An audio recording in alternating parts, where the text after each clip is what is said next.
Well, about dreams, let's talk about making dreams into reality. QG Craze. No one expected them to be here, but they are here from China, the number 7 seed in the Paladins Summer Premiere. Getting a look at these guys right now. QGshasha, QGuagua coming through. The team that, admittedly, Nick, surprised the world. I'm inspired after that video. I mean, these guys have had such an inspirational performance. They never looked like they were out of their league. They never looked worried. They came out yesterday and they performed against one of the historically most winningest teams of all time. You can see them there now. Team Graphic, and of course their opponents today, Kanga Esports, a team that kind of has their own history of upsetting and surprises and being the low seed, but not letting that get them down. Nice wink from DigeDoG there. Kronicx, of course, and rounding things out for that squad is Joelz, the babyface killer. Top damage of the day yesterday on his Victor. Yes, sir, and as you can see, these guys, they look ready, they play ready, they're excited and anticipating what will be hopefully an eventful matchup. If it's any indicator from what we've had over the last day, and of course today, it will be an exciting one you don't want to miss. Of course, my name is Rainey, this is Hi-Rez, pretty here. We're excited to be with you here for this match, and let's take a look at the bracket just to see where things have transpired. And if you're just looking at this and you follow Paladins Esports, you may be scratching your head. Team Cryptic, as are we, defeat Gangstars 4-2. That would be the number 4 seed, taking away the number 1 seed in Europe, and move on to the finals to represent. Just the sheer amount of close sets in this tournament is something just nuts that we don't normally see. Normally, it's more momentous, 3-1s, 3-0s, that type of thing, especially in the earlier rounds. Semifinals, it's a little bit more expected, but not as close. With the amount of upsets we have seen is just mind-blowing. Well, if our past is any indicator of our present, we are going to be in for a ride, and that means that QG technically would have the advantage because they are seated below Kanga. Upset day. Now, here's the thing. One of the things that a lot of people don't know about this matchup is Kanga, Nick, as we've talked to some of the players, have actually had a chance to scrim QG quite a bit before this. Yeah, they put a lot of work in, and it's kind of an interesting story about how they came to scrim them. So they used to have a Chinese player on their team, Alston, that kind of put them in contact together, did the work, found them out, because they live in China. It's hard for these guys to get this language barrier. It's difficult to get in contact with them or find them. So Kanga put in the work. They found the connect there, and they have been scrimming. They've been talking to them. You know, they have that advantage over the other teams. They've seen, they've scrimmed, they've played against these strategies that D69 just wasn't prepared for. And so now going into this matchup, you can expect, as we have seen, the Kanga players to feel a lot more confident than the Europeans, maybe even the North Americans, who have yet to see some of this crazy type of play styles and, of course, composition drafting that QG Craze have brought in to make it a crazy event here at the Dreamhack Summer Premiere. Of course, I hear the maps should be ready, Nick. Frozen Guard is where map number 1 will be played. Not a weak map by any means for Kanga, but QG as well. It's going to be a big question mark. How are they going to perform against Kanga on this map? Big question mark, as well as Kanga consider themselves prepared, right? They've seen the Buck Torvald strategy. They think they know how to beat it. And they were saying the same thing happened to us that's happening to D69 on stage right now. Luckily, though, it was in scrims, right? They just lost 3 in a row. They couldn't figure it out, but then they adapted. They think they're prepared. Let's get into the champion draft and see what QG have got for us in store. QG will find themselves with the first pick for the draft this go around to start the series off, and Ruckus will be selected, a very flexible frontliner, can fit pretty much anywhere in any style comp. Kanga doesn't really know much from that first pick. Makoa Bomb King as well. Makoa, definitely a good early answer. That was, I think, the strongest anti-Buck that D69 had for them. QG not first picking the Buck, so that it seems to be a little bit of an adjustment. They played a decent amount of Ruckus. I think they actually, when they had first pick, I think it was Ruckus every time, and then when they were second, third pick, they did take the Buck in those instances. And you can see here what they do is they force Kanga and the other teams to either first pick or second pick a Buck, which is so untraditional because they take it in their second and third picks themselves. So in order to deny it, you've got to play it. No bans yet. Of course, in OB54 there are, but this is the OB52 patch.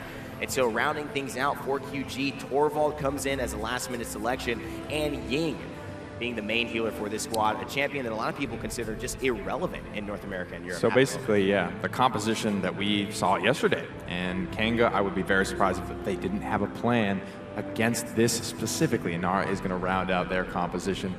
Bomb King is comfort pick for DigeDoG. Makoa, they'll be just fine with. I'm very curious to see how Kanga handled the situation. I think we all saw coming. And I'm not going to be surprised if, having a conversation earlier with Haydz, with Josh, talking what champions you guys are favoring.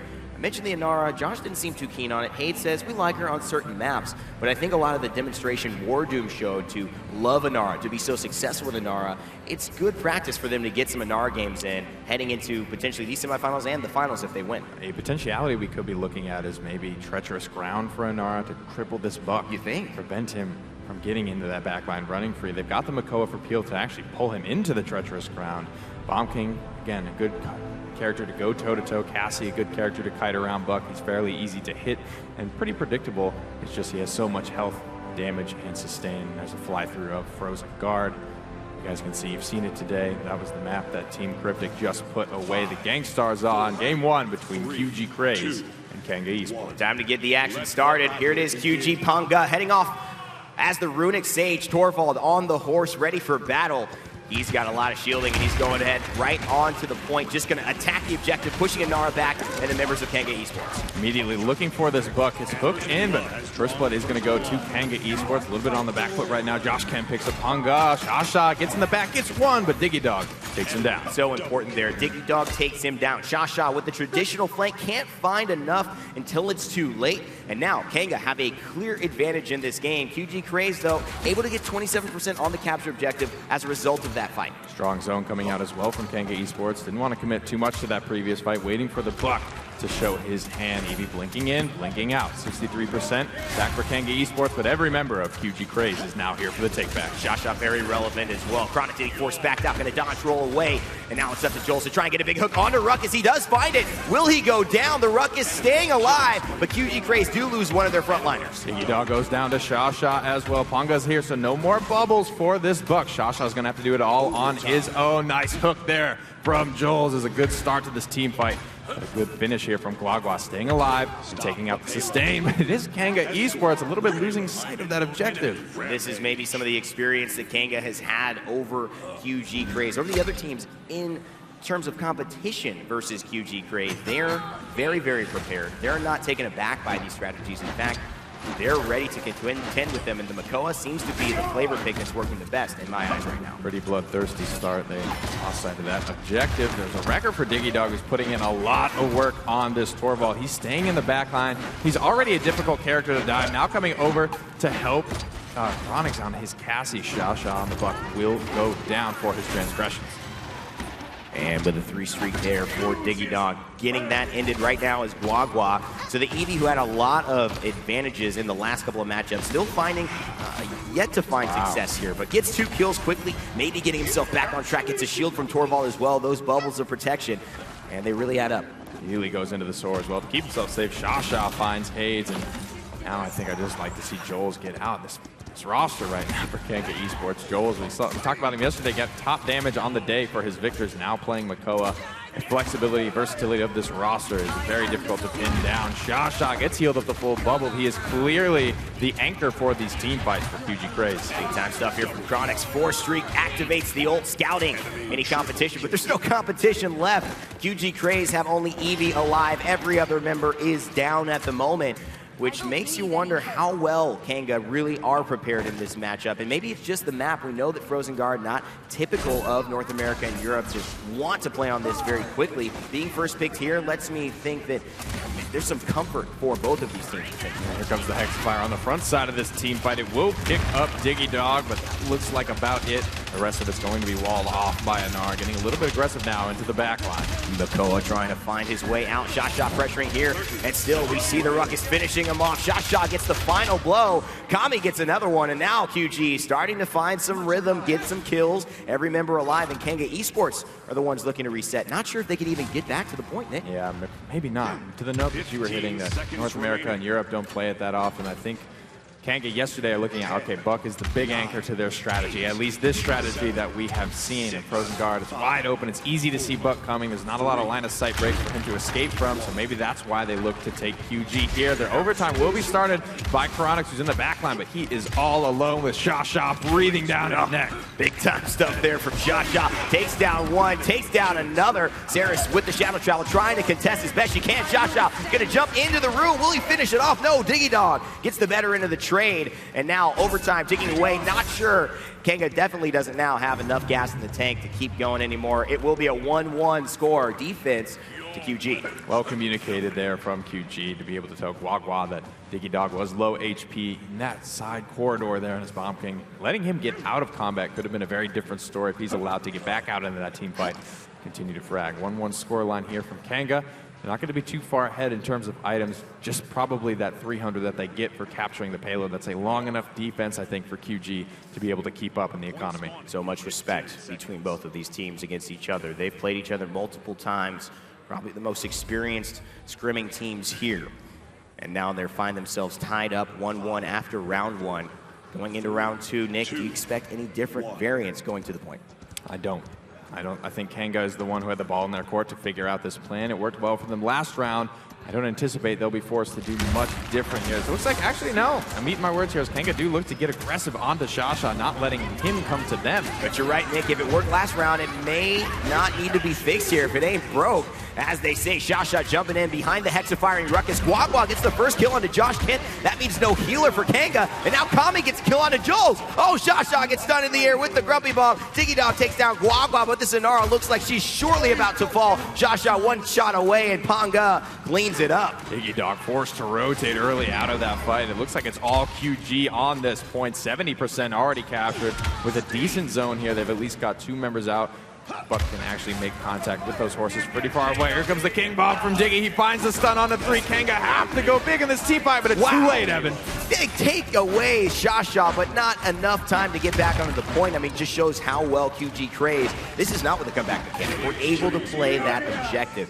For me, like you mentioned, Kanga Esports, if it ain't broke, don't fix it. Why go for that aggressive flank when what you did before worked out in your favor? They know he's the core of this team fight. Shasha jumping in and out, left, right, and center, but he will be taken down. Joelz is Makoa.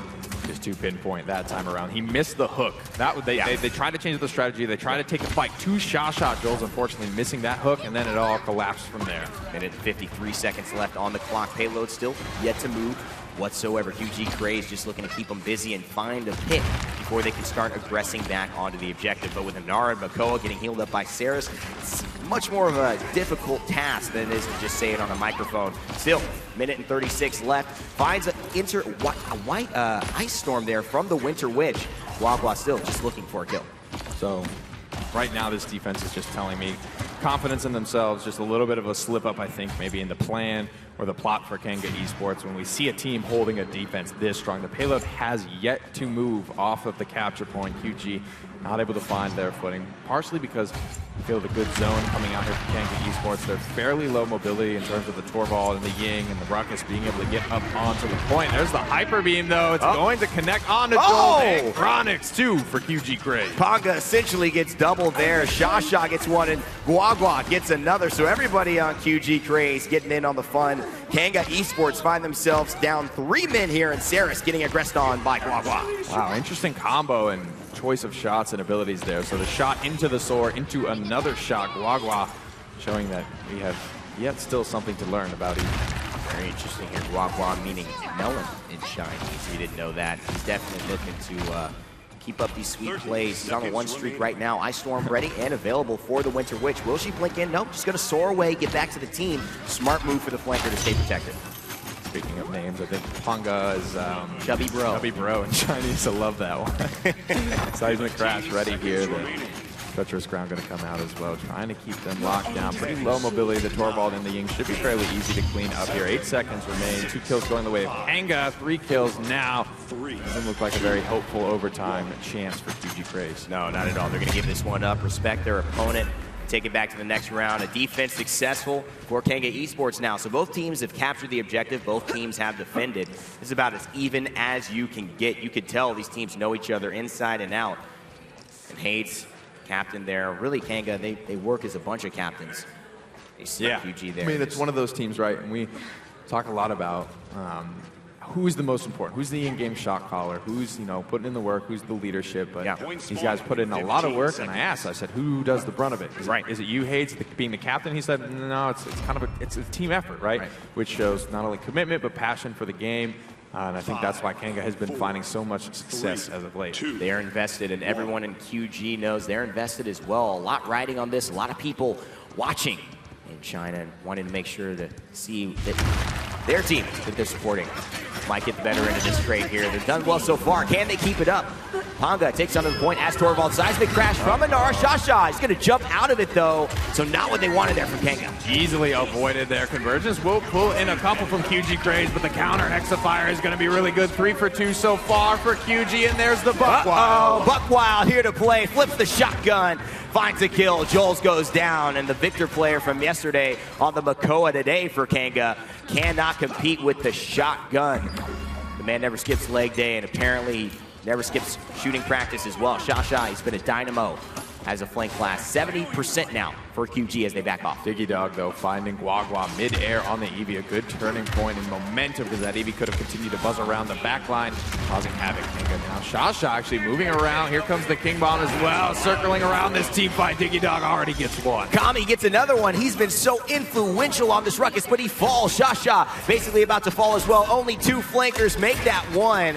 And though Eevee's ice block will immune her for right now, it's not enough to sustain the damage pressure. And Kanga Esports will find themselves with another objective here on Frozen Guard and take the lead in this game once more. Really strong target prioritization from Haydz on that Anar in the previous team fight there. We saw one member of QG get hooked in, and Haydz didn't even bat an eye, didn't turn around, just continued to look forward, look for another target. He threaded that one dead. Now a little bit of a 1v1 we talk about. Such a good dueler. Cassie is a great answer for this Buck. Has the mobility to roll away. Kronicx just continuing to land roll shot after roll shot after roll shot. And that Anar is looking better and better for Haydz. Kronicx showing some masterful aim himself. Mikasa goes down thanks to Joelz, showing a little bit of that Victor practice. And big time shot by Kronicx gets Eevee out of the ice block. Not only plucks her out of the sky, but perfect timing as she comes out of ice block. Kronicx on a 10 streak right now is on fire. This man cannot be stopped. Scout activated, CC immunity, 30% damage, 30% movement as well added to the Cassie. So he's trying to continue his winning ways, but Kami spots him out, trying to finish him off. There's the convergence though.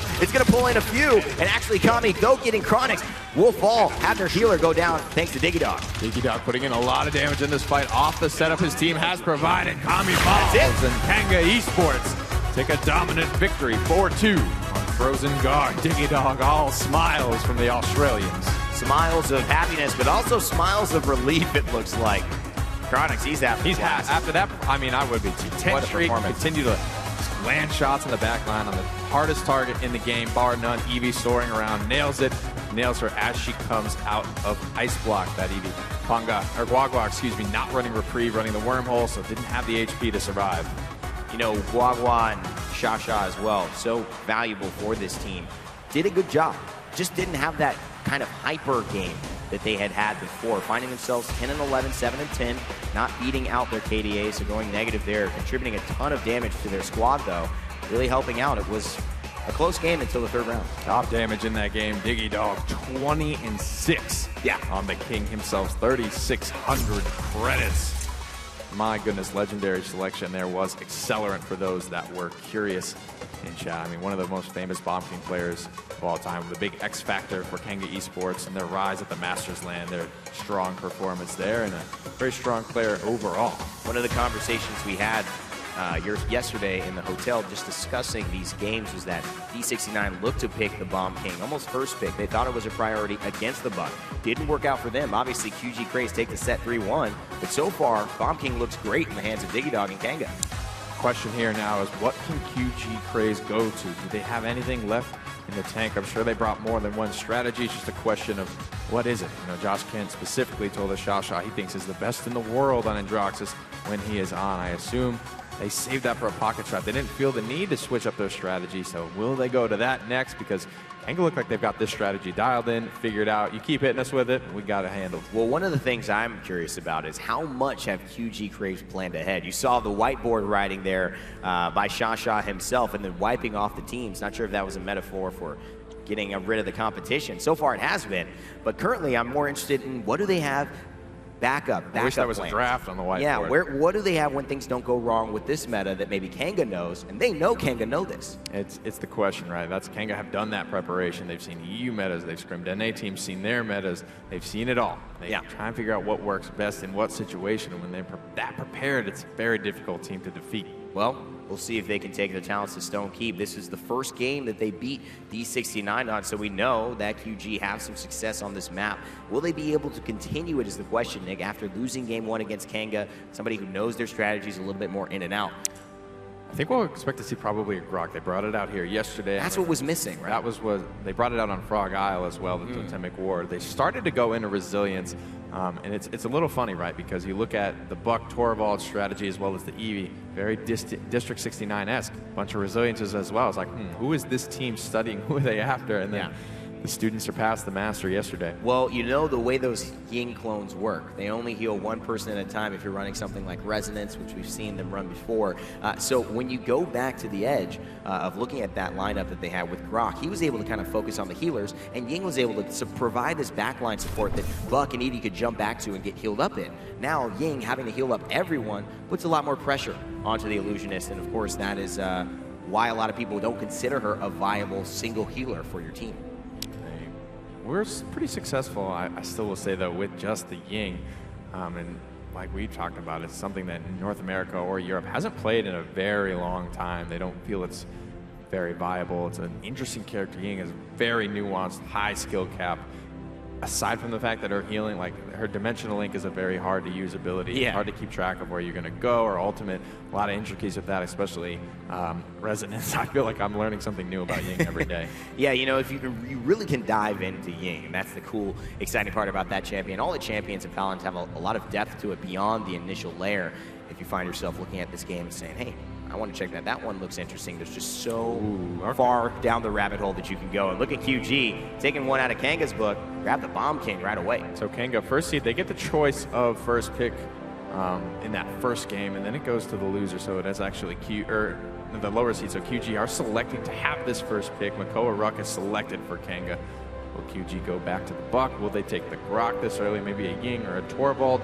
I mean, if Kanga's not after the Torvald, you can take that here, be safe, and keep the Grok till later in the draft if that's what you're after. You know that Torvald is something that they've been using. I would save that for a last pick, Nick, because of the fact that, you know, Kanga's not going to go triple tank with the Torvald here. I cannot see that happening. So they draft the Ying, they grab the Buck, the Eevee, the Torvald could be flexed, but they've got their healer, and they just know that maybe their front line will be what surprises Kanga. So no healer right now online for Kanga. No damage shown just yet. No choice of Saris or Maldamba. Could go for the Drogos as well. QG haven't been picking up that famous Androxus counter. Kanga will go with Saris Cassie. I feel, you know, Kronicx obviously having a good game, but just such a good 1v1 option for Buck. Torvald does come out for QG. Will it be the Grok? And it will. Kanga, excuse me, I expect to go for perhaps the Drogos here. Very much so, to compete with some of the AoE splash damage. We know DigeDoG plays them. They need a Digi pick as well. Bomb King taken away from him. What will they do? It is the Drogo selected to round out Kanga's roster. You know, Nick, this looks very similar to what we saw prior. QG liking the Bomb King in tandem with the Grok, the Ying, the Torvald, and the Buck, kind of using these two pairs of healing and then also sustain and damage between Torvald and Buck and Grok and Ying to support the Bomb King and having a little bit more freedom and obviously contributing that AoE pressure that he always does. Concerns right now for me in terms of QG's lineup is how are they going to pressure out this Drogos. They have the Buck, but it's okay. It's not great, especially when Drogos can just kind of fly away on Stone Keep, and that's basically it. Grok, if he's in range, I assume, I mean, if DigeDoG's like controlling the balcony, Grok's going to be in range of that, but it's just not a lot of burst damage, not a lot of pressure to be put on DigeDoG, and he's a very dangerous dog when let off the leash. I do think DigeDoG is what they have to prioritize, but you know, in my experience, Buck actually does okay against Drogos. Obviously, maybe not your perfect counter like an Androxus, but he can get the job done, especially when played at such a high skill level like QGshasha has been bringing to the table. If any guy could do it right now, I would say that he might be one, but also the Bomb King. I mean, that is going to contribute a lot to this point fight. Grok, Ying, and Torvald, that's a hard crew to bust up. Absolutely, but the Drogos, I feel, is the guy to do it, breaking up those deployables. This will be the difference from District 69's lineup. They took a Bomb King against the Grok and the Ying here on Stone Keep, which we regard as one of their stronger maps, so it's very surprising to see QG defeat them here. But up 1-0, Kanga Esports look to keep the momentum rolling against QG Craze. Speaking of rolling, Cassie on the Unicorn trying to get rolling herself. Exaction Cassie, one of the most mainstay legendaries for the champion, and big time roll in the back line, gets one shot, rolls away. First blood for Joshkent. Things are looking good for Kanga. Grok now kind of all by himself, but chewing through Joelz' HP. DigeDoG gets one. Joshkent grabs another. Kronicx gonna stay out of this fight for now. No reason for him to pressure out the Grok, but he chooses to get aggressive anyway. The totem goes down, but it's not enough. Joshkent, 4 frags in that engagement? Dominant performance by Kanga Esports. Joshkent picking up a ton on the Makoa, and just again, out there, misses the hook, but still applying the pressure that Makoa can so often do. And DigeDoG, like you mentioned, not getting felt by any of these champions here. Buck, nowhere to be seen. Bomb King, missing. Already taking some pressure. Shasha hooked in by Joshkent and pinned to the wall by Joelz. Nothing left but those little buck boots.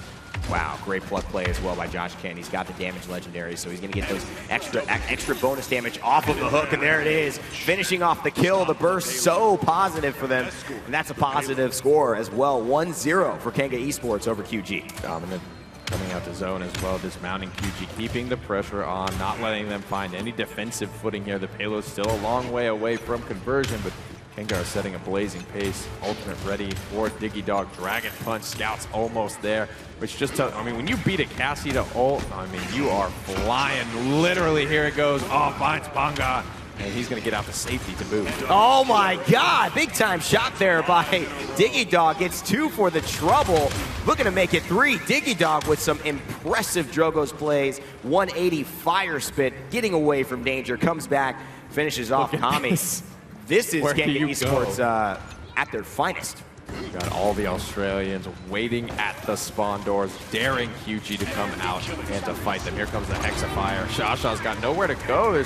Everyone's right in front of his face. The Torvald Hyper Beam is going to come out, but it's not going to find anyone. Grok with the Tempest healing himself back up thanks to some of the changes recently to him, making him a lot more viable with that ultimate in usage. Kronicx is actually forced back, and the shock pulse from Grok almost finishes him off. Big time exaction shot gives him the lifesteal. Buck goes in as well, but Shasha loses out to the duel. Kronicx maintains his 10 streak. Able to keep him alive. So huge there.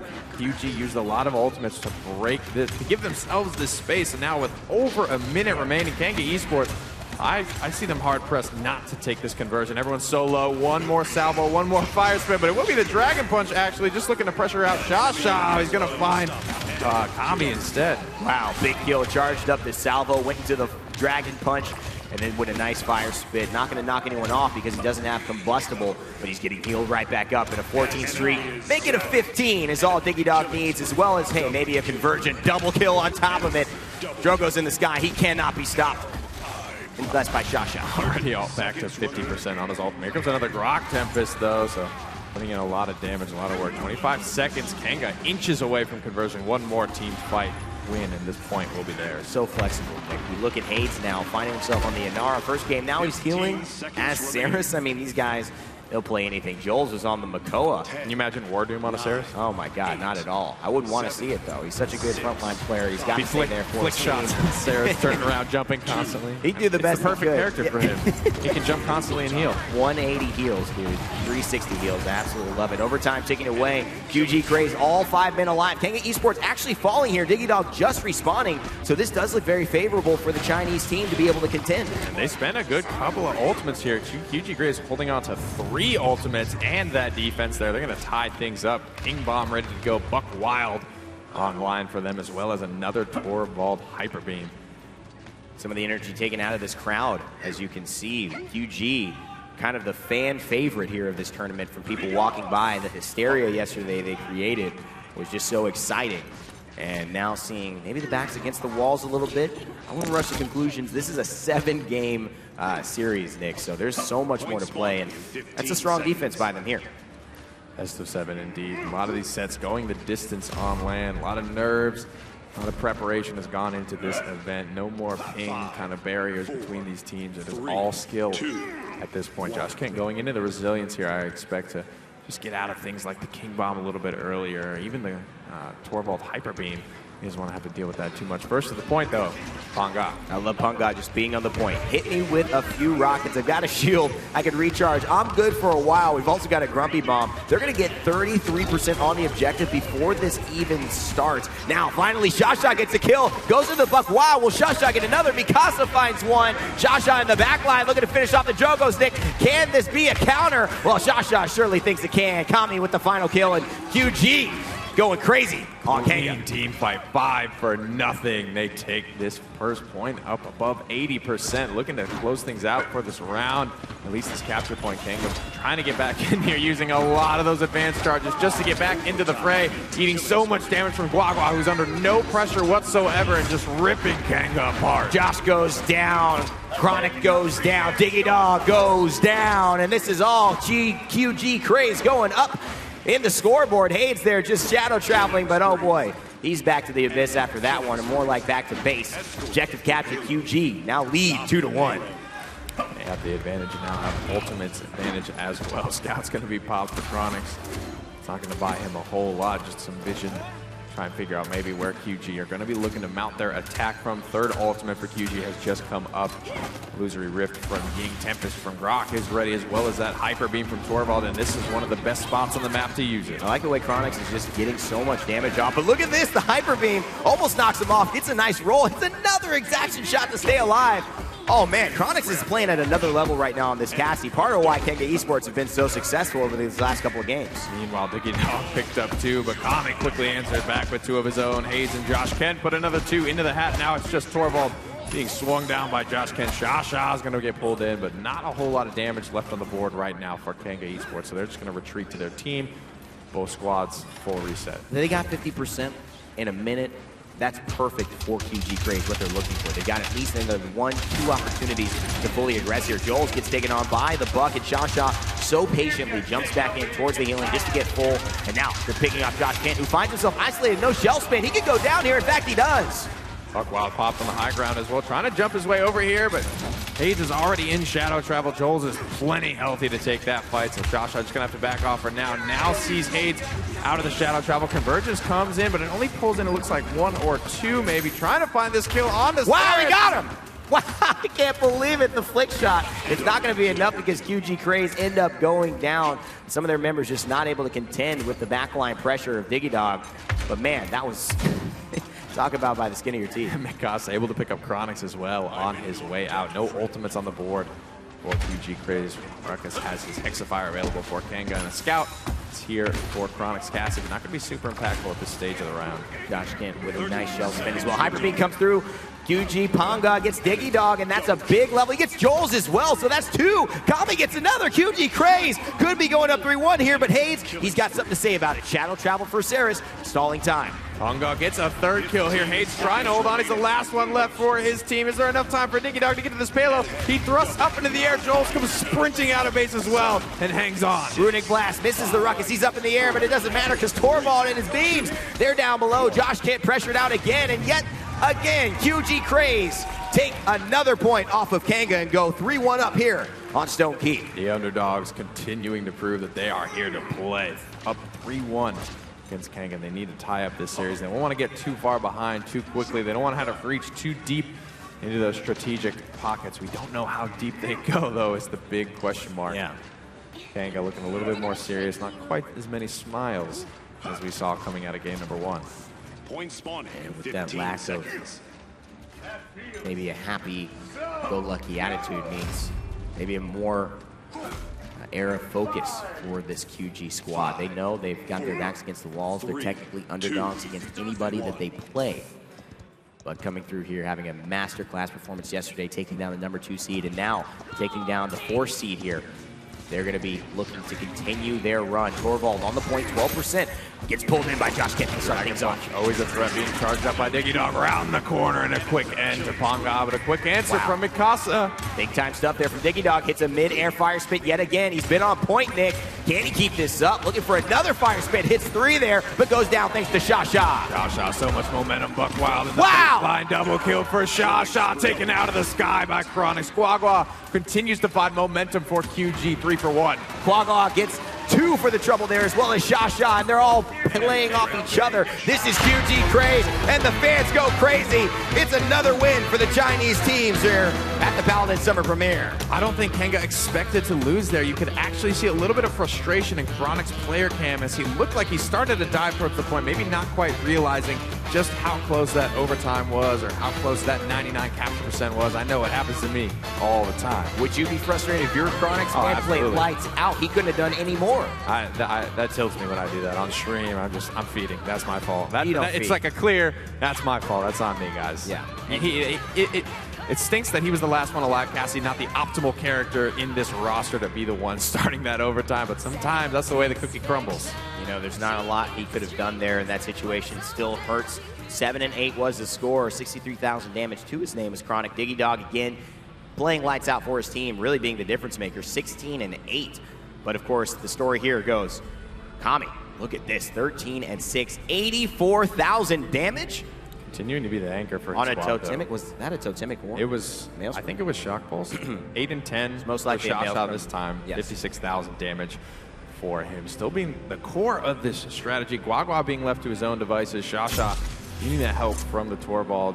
Bounce House was his legendary selection. 56,000 damage. And the point here is that he didn't have the top damage. He didn't have the best slash line on his squad, but he still did good for how much focus is being drawn to him. He is, I say he's the anchor of this team fight. He's not doing all the damage, but he is clearly the focus, the center of attention, if you will. The spotlight is always on him during these QG team fights. So here's the deal. We take a look at the draft, obviously, that have happened over the last couple of games. Whoever's gotten Bomb King has won. There's a lot of factors to think about with that. DigeDoG, he's playing lights out, so his Bomb King makes him go 22 and 6. His Drogo's only 18 and 6. Sorry, DigeDoG, you just aren't up to the level, apparently. But truly, the joke, I think, it has some truth to it because of the fact that Bomb King is seeming to be the difference maker for these squads. Doesn't need a lot of help. I mean, DigeDoG's still having a good performance on the Drogo, so it's tough to point at him, but Drogo's hit so hard. There's a lot of free kills he gets from Dragon Punches on a Torvald. There's a lot of damage to be had and ult charge to be gained from all the deployables QG had going for them, the Grok Totem, the Ying clones. That's what we were kind of hypothesizing would have been a good answer to this comp from QG, but again, QG find the win. And again, we will see as we head into, obviously, the next few games, not only what map is being played, Ice Mines, for those who are excited for that. I know this is one of the most interesting maps we have in Paladins. And I'm interested. It's almost like QGshasha is to Buck as Akate is to Kinessa. I'm just like, well, how is Buck going to work on this map? Because we haven't seen it. But will they do what Hecate and Nocturnes did, which hurt them, was not pick the Kinessa, go for something else that maybe fit the map more rather than their playstyle? They went to Lex. Only team to pick up Lex thus far in the tournament, as far to my knowledge. And it had its moments, but it wasn't the best. I would have rather seen the Kinessa all in, and I'd rather see QGshasha on the Buck all in here. Plus, I think Ice Mines is a good map for him. A lot of corridors to fight. He excels with movement down the long ranges. Can't zone as well as a Shaolin or a Cassie, but still has a lot of efficacy in a lot of the fights. Draft looks about ready to go here for game number 3. All tied up 1-1, QG versus Kanga. I would be surprised to see the Totemic Ward Grok on this map because I foresee Kanga going for a CC heavy lineup to win these point fights at the end of the day. Bomb King is going to hold true to that theory that is locked in first for Kanga. QG now with response.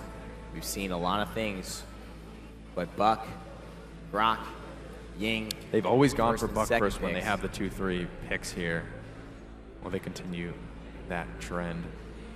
Makoa taken away as well. They look like they're adapting. They have favored the Ruckus, but they'll take the Makoa and the Buck. So they get one of their frontliners, take it away from, admittedly, a strong performance from Josh in the early game. I mean, Makoa is a big problem for Buck, a big emergency break that can get pulled on that strategy. So I like that they do go to that Kronicx Cassie. They're still happy with that. They're going to continue to take it.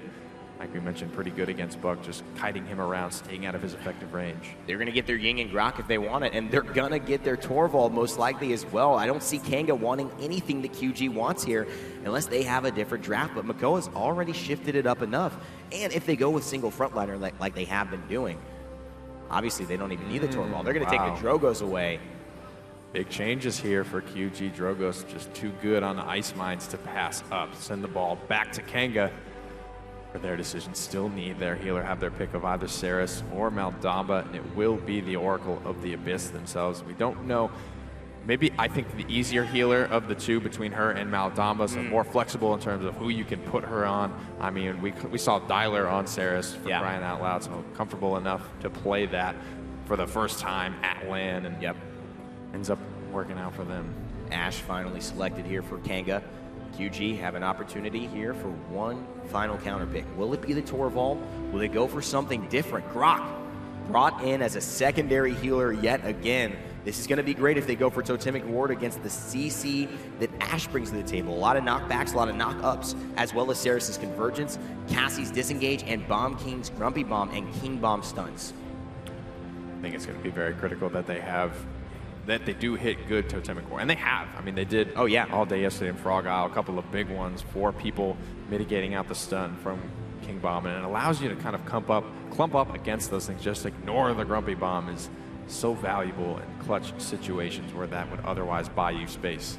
There's so much value here from both teams. Everybody getting great champions on their roster. You look at any of these drafts, QG may have you scratching their head just a little bit with the Ying and Grok from North America or Europe. But right now, I think even North America and Europe are starting to realize, screw whatever we thought.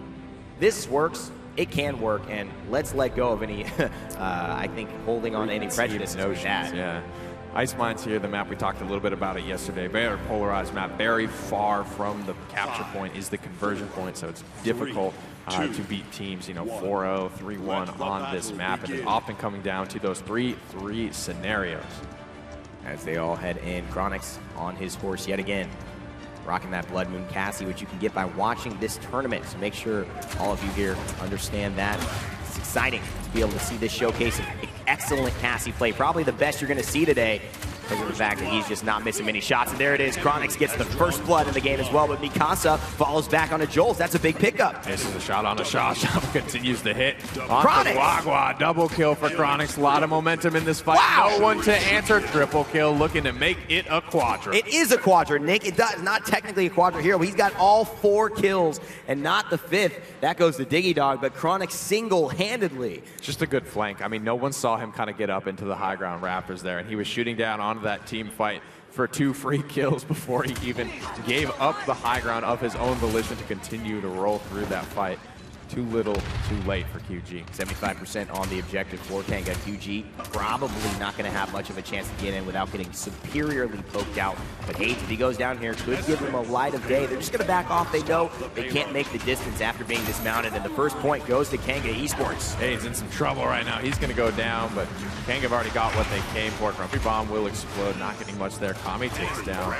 Good credit for Haydz. Kronicx answers onto one, stays alive by the skin of his teeth. One more rocket, and it's going to do it. Kami finds it down the mine. Big time stuff from Kami. QGuagua finds another kill as well, so continuing to impress on the Grok. Joshkent on the Seris yet again. I mean, this man absolutely just switching champions left and right. And he's continuing to support his team with 1 minute and 55 seconds left. Kanga have a chance to push, but they haven't been able to get beyond this choke point. Ultimate advantage in the favor of QG Craze right now. Fire Split's going out, poking out, actually finding a kill. Salvo goes out as well. That would have resulted in a lot of ultimate charge had he not already been capped and ready to go. DigeDoG on the Bomb King. Had a stellar performance last game. First game of this set on Frozen Guard. Will he continue it so far on a 2 streak? Doing pretty well for himself. King Bomb, it is ready. A lot of ultimates on the table. I just like to see this ability to shift in the draft ever so slightly. These are still what we would consider QG picks. I think there's a big convergence though on the front side of this fight. Grok keeping everyone healthy. That's a big Tempest if he has the ability to continue to stay alive, and he does. Getting 18 for 23% back on the ultimate that fast.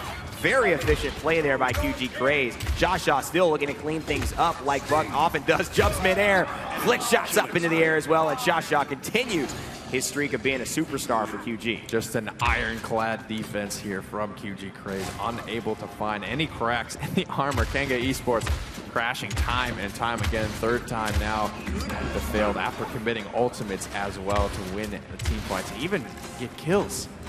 So important that QGshasha stays alive, that they have their team kind of coordinated around this guy who's been a legitimate superstar for QG, picking up matchups that you wouldn't have expected him to win, and winning them day in and day out. It's the second day. We'll see if he can continue going through. King Bomb still ready. DigeDoG holding on to that the entire round, Nick. He's got a question. Is he maybe waiting a little bit too much? Good question as well for QGuagua on the Drogos. Kanga going to be the first to fall in this engagement. 2-0 for the Kanga squad now as they find Mikasa. Shasha's in the back line pressuring out Joshkent. He'll find it, but DigeDoG's hot on his case. And that's the superstar play right there, Nick. They are not going to get very far in this push without a healer, but because they do take down Shasha, they've got some time to keep the overtime running, keep their health pools relevant until Joshkent can make it back into the battle. He will. A lot of headshots ringing through for Joelz, but it's not enough. Gets up in the air.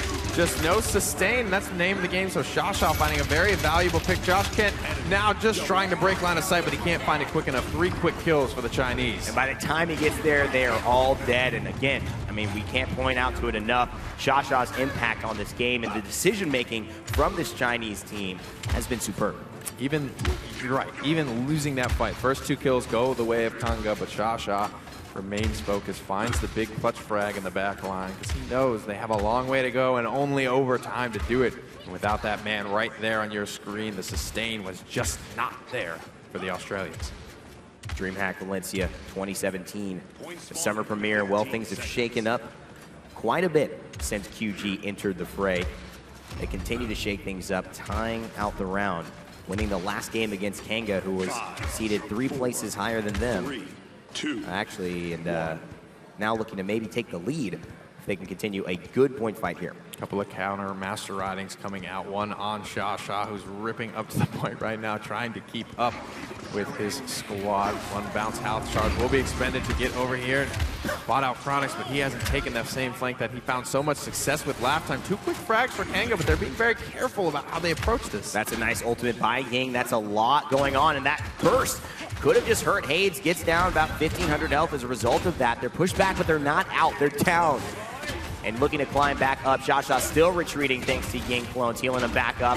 This could be big, but Mikasa falls thanks to Kronicx. It's a big pickup as well. Shasha is low. Haydz has his ultimate assert dominance to stay alive if he needs it. Snagged out of the sky. Again, isn't able to touch down. Kanga finds the frag. Big time stuff there. Joelz goes down as well. Shasha gets it, but the King Bomb from DigeDoG is too much. The Tempest isn't enough thanks to the cauterize. Double kill for Kronicx. Get wreck spray. Wow, talk about a promo and talk about a play. The double-double there for the Australians. Another payload captured. Things are looking all good in terms of their point fight. And like we talked about, that's all that matters at the end of the day. If you find the conversion, heck yeah, but that doesn't come very often, especially when the competition is this close. Wow. If he's going to ult like that and be that effective, DigeDoG, I'm down for saving your ults as much as possible. Save it till the end of the game if you need to be at that kind of value, which is not what we see all the time. Usually the stun just goes off as Kanga finds one onto Haydz. Still defending here is QG Grace. Assert dominance was popped, but he was just hooked immediately out of it and destroyed again, getting the better. He finally got the ultimate off that he wanted to do, but it didn't end up panning out for him. QGuagua finds Joelz, Kami finds DigeDoG, and Shasha continues to search for Joshkent, the only one left alive for this Kanga squad. Shadow Travel, will it be enough to bail him out? Shasha's still here and still pretty healthy. Trying to stay healthy as well. Kronicx has been, for me, the most exciting part of Kanga Esports from a damage perspective. This Cassie has never looked so good in my eyes. And he has just been dominant from the first fight, getting 4 out of the 5 kills and continuing to get that double kill in the second objective fight. He's really showed up. Where he's been missing, though, definitely these payload pushes. Kanga just hasn't had any rhythm trying to get this payload beyond 20%. It's difficult on this map. 1 minute and 11 seconds for Kanga to find conversion. 1 minute and 10 seconds here for QG to hold this defense. Both teams trying to play their cards as best they can. Nice. Illusory Rift is pop and kicks this team fight off. And this is the Resonant Ding right here. If Kronicx isn't careful, he's going to get exploded on by those illusions right there, healing up. And that's a lot of Look at Joelz' health just dropped from 4,400 to 1,100 as a result of that ultimate bursting. And Resonance Yang comes through. But DigeDoG gets another 2 kills. Dragon Punch was used, but not connected. And actually killed mid-air out of the sky. Big damage onto this Makoa shield. Finds a couple of nice stickies right through that small angle.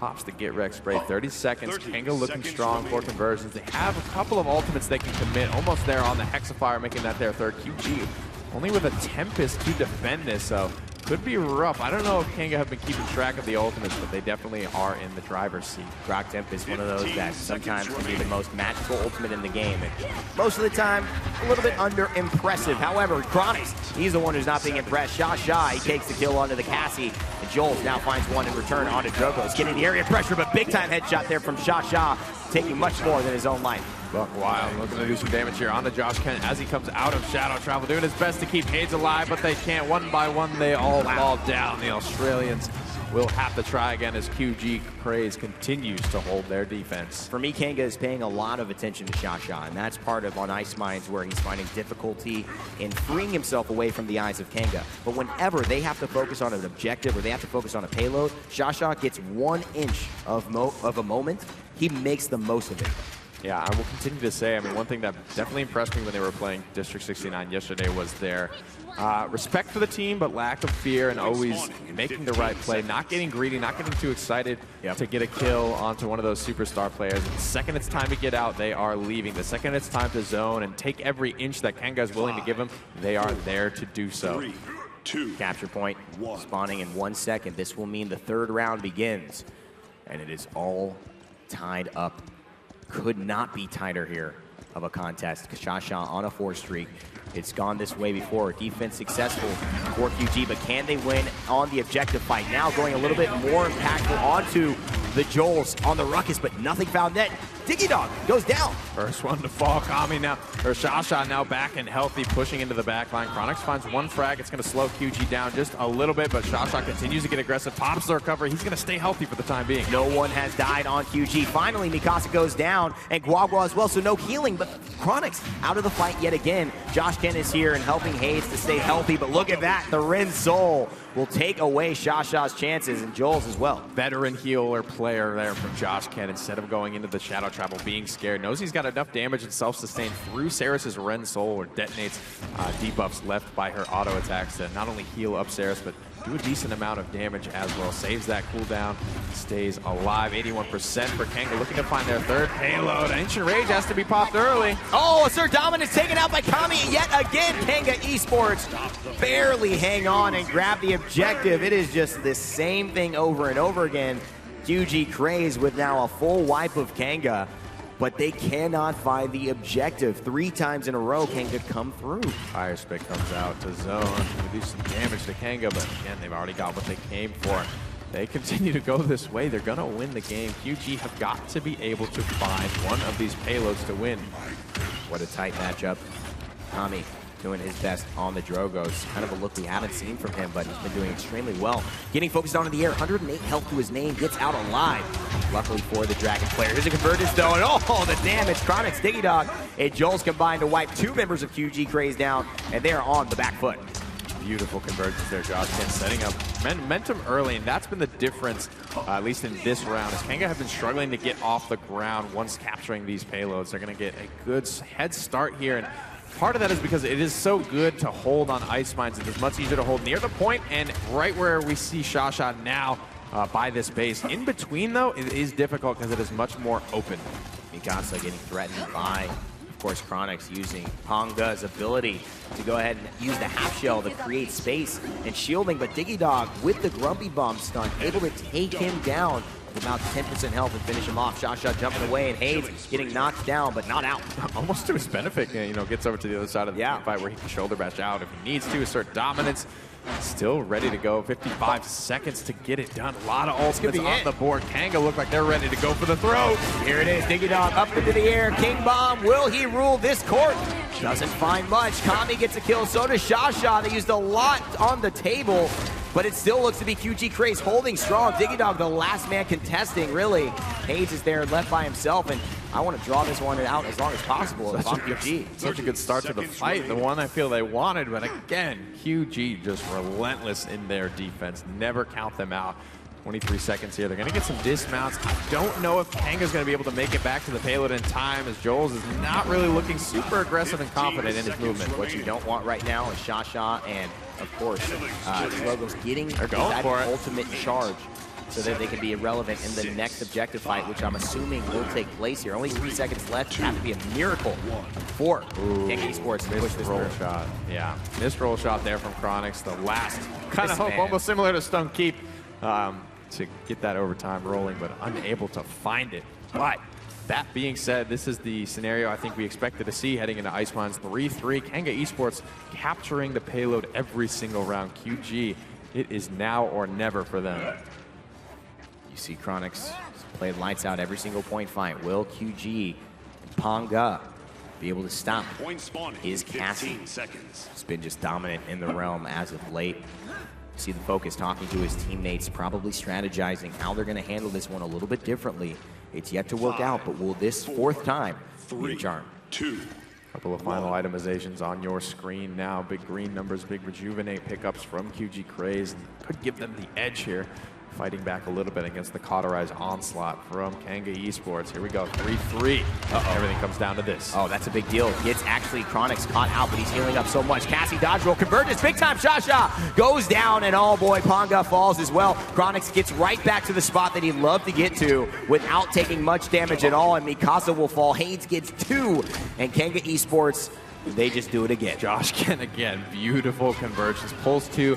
And the big notice here, both of those members that got pulled in from QG died. Both of those frags confirmed right out of the gate. It's going to mean enough time for QG to come back to the point, but they're going to be under a lot of pressure right now. Haydz needs to be careful not get caught out here, weaves his way through, doesn't get body blocked, and it's all on QG here.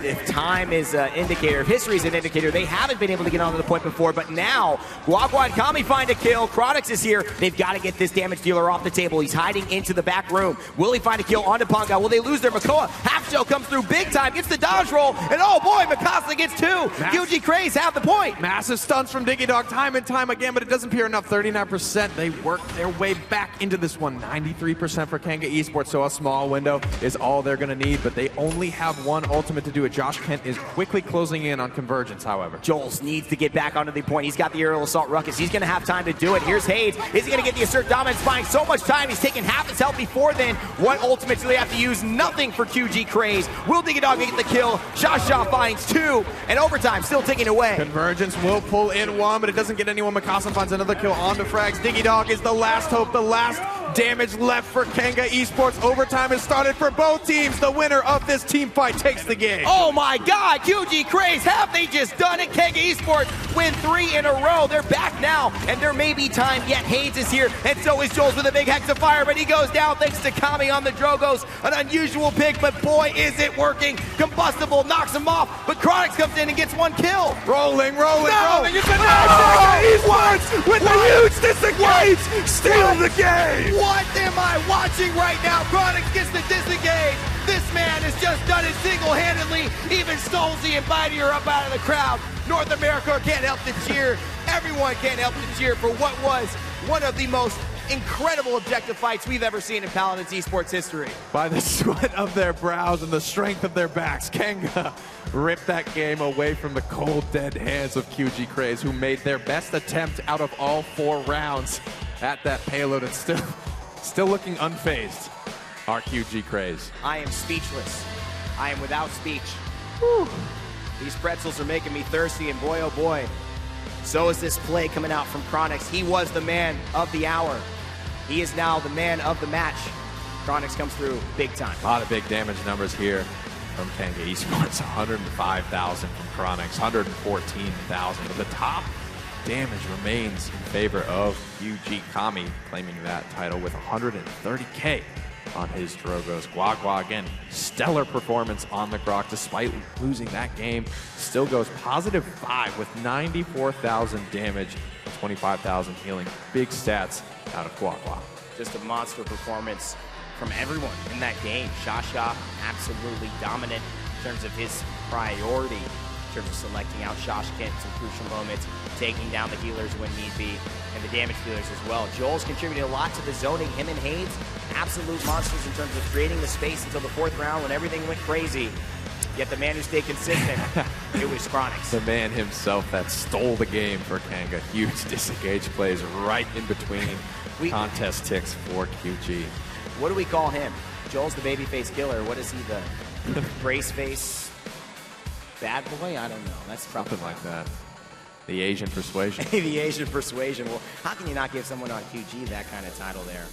Just incredible. He used to be one of, I guess, I don't know if he's Chinese or Korean. I know Alston was Chinese, used to play for Kanga Esports, and was kind of their, we talked about earlier, their connection to QG, how they were able to get in contact with that squad, start scrimming them, figuring them out a little bit, and that preparation is definitely paying off for Kanga here. Man, QG are ruining the day they ever let Kronicx somehow get a connection to playing them beforehand, because he takes one to know one. He seemed tactically available at all moments. Like QG, all those members so focused every single moment. Kronicx just never let his foot off the gas. And then he turns on the Nox. He turns on the nitrous, the NOS at the very end. I feel like I was playing Need for Speed. The man just hit overdrive. I'm very surprised that QG were able to bring that back at all. Beautiful start to the fight from Joshkent's convergence once again.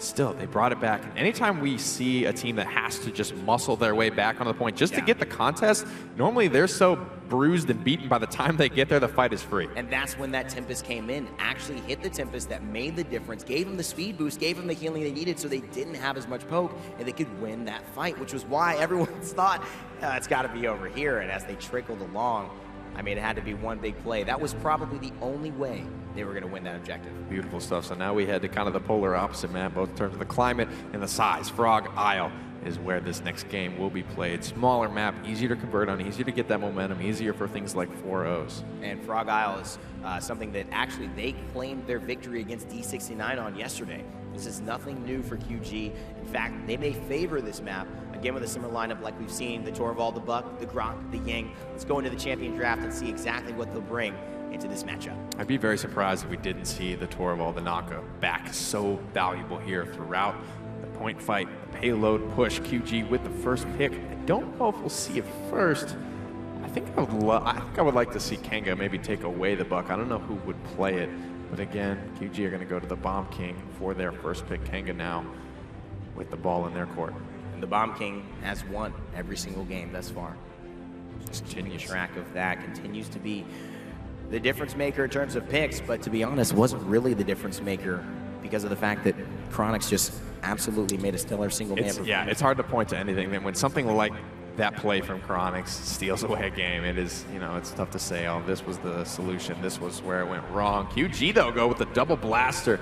Only other time we've seen this was from the Gangstars. I mean, we don't see this during qualifiers, really. We've barely seen this whatsoever. Gangstars pulled this out in their previous set. Yeah. QG, and that's the only game they found, the 4-0, the quick win over Cryptic, but that victory was short-lived. QG, this is the most damage I think they have ever drafted.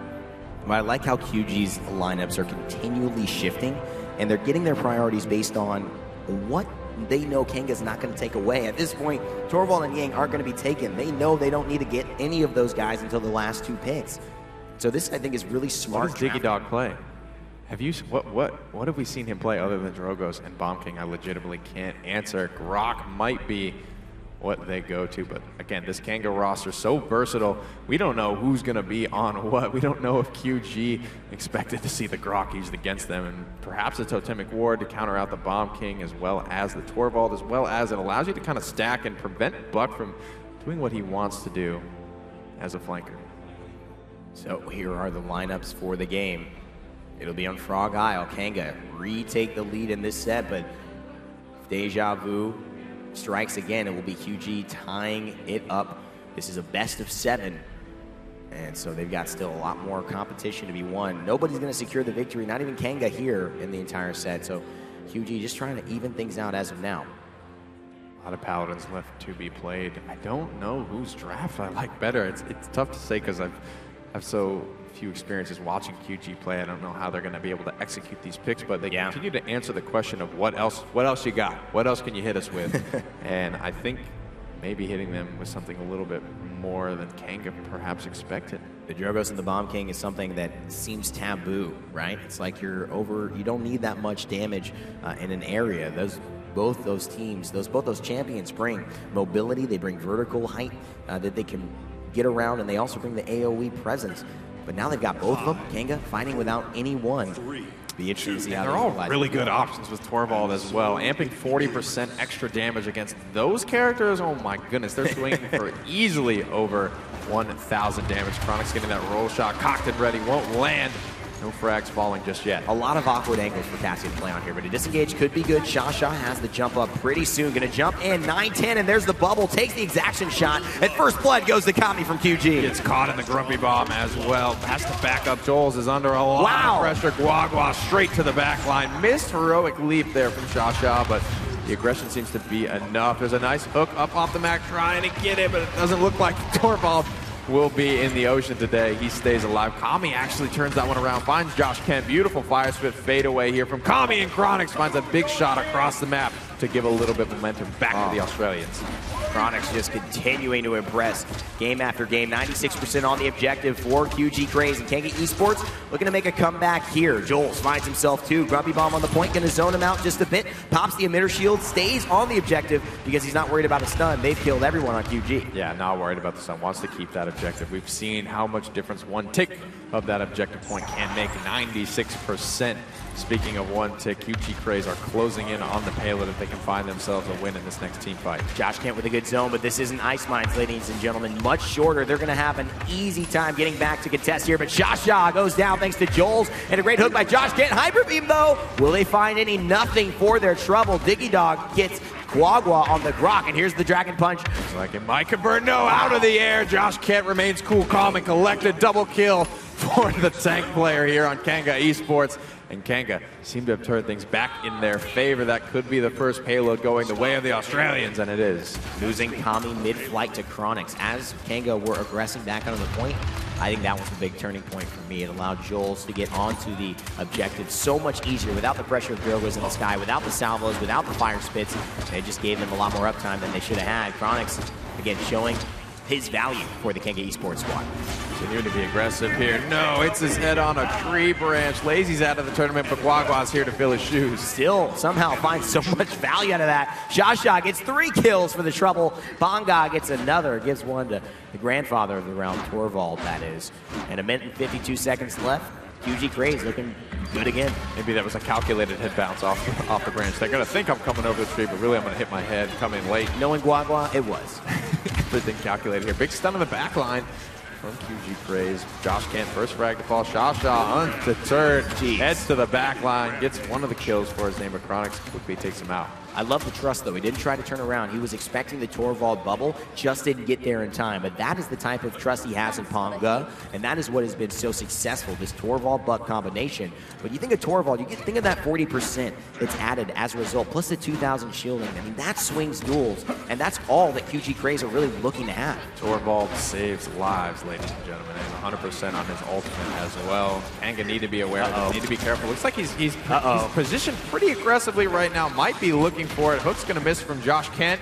QG holding this corner strong, but they're gonna lose QGuagua. Kronicx rolling forward with confidence. Big time stuff there as well. Kami was the one actually that is on the Drogos and got figured out a little bit by Kronicx. DigeDoG gets a kill. Joelz gets 2 more. That's kind of the problem we see highlighted there with Torvald, is once he gets aggressively positioned with his squad, if the team falls around him, he's got nowhere to go and no one to help him out.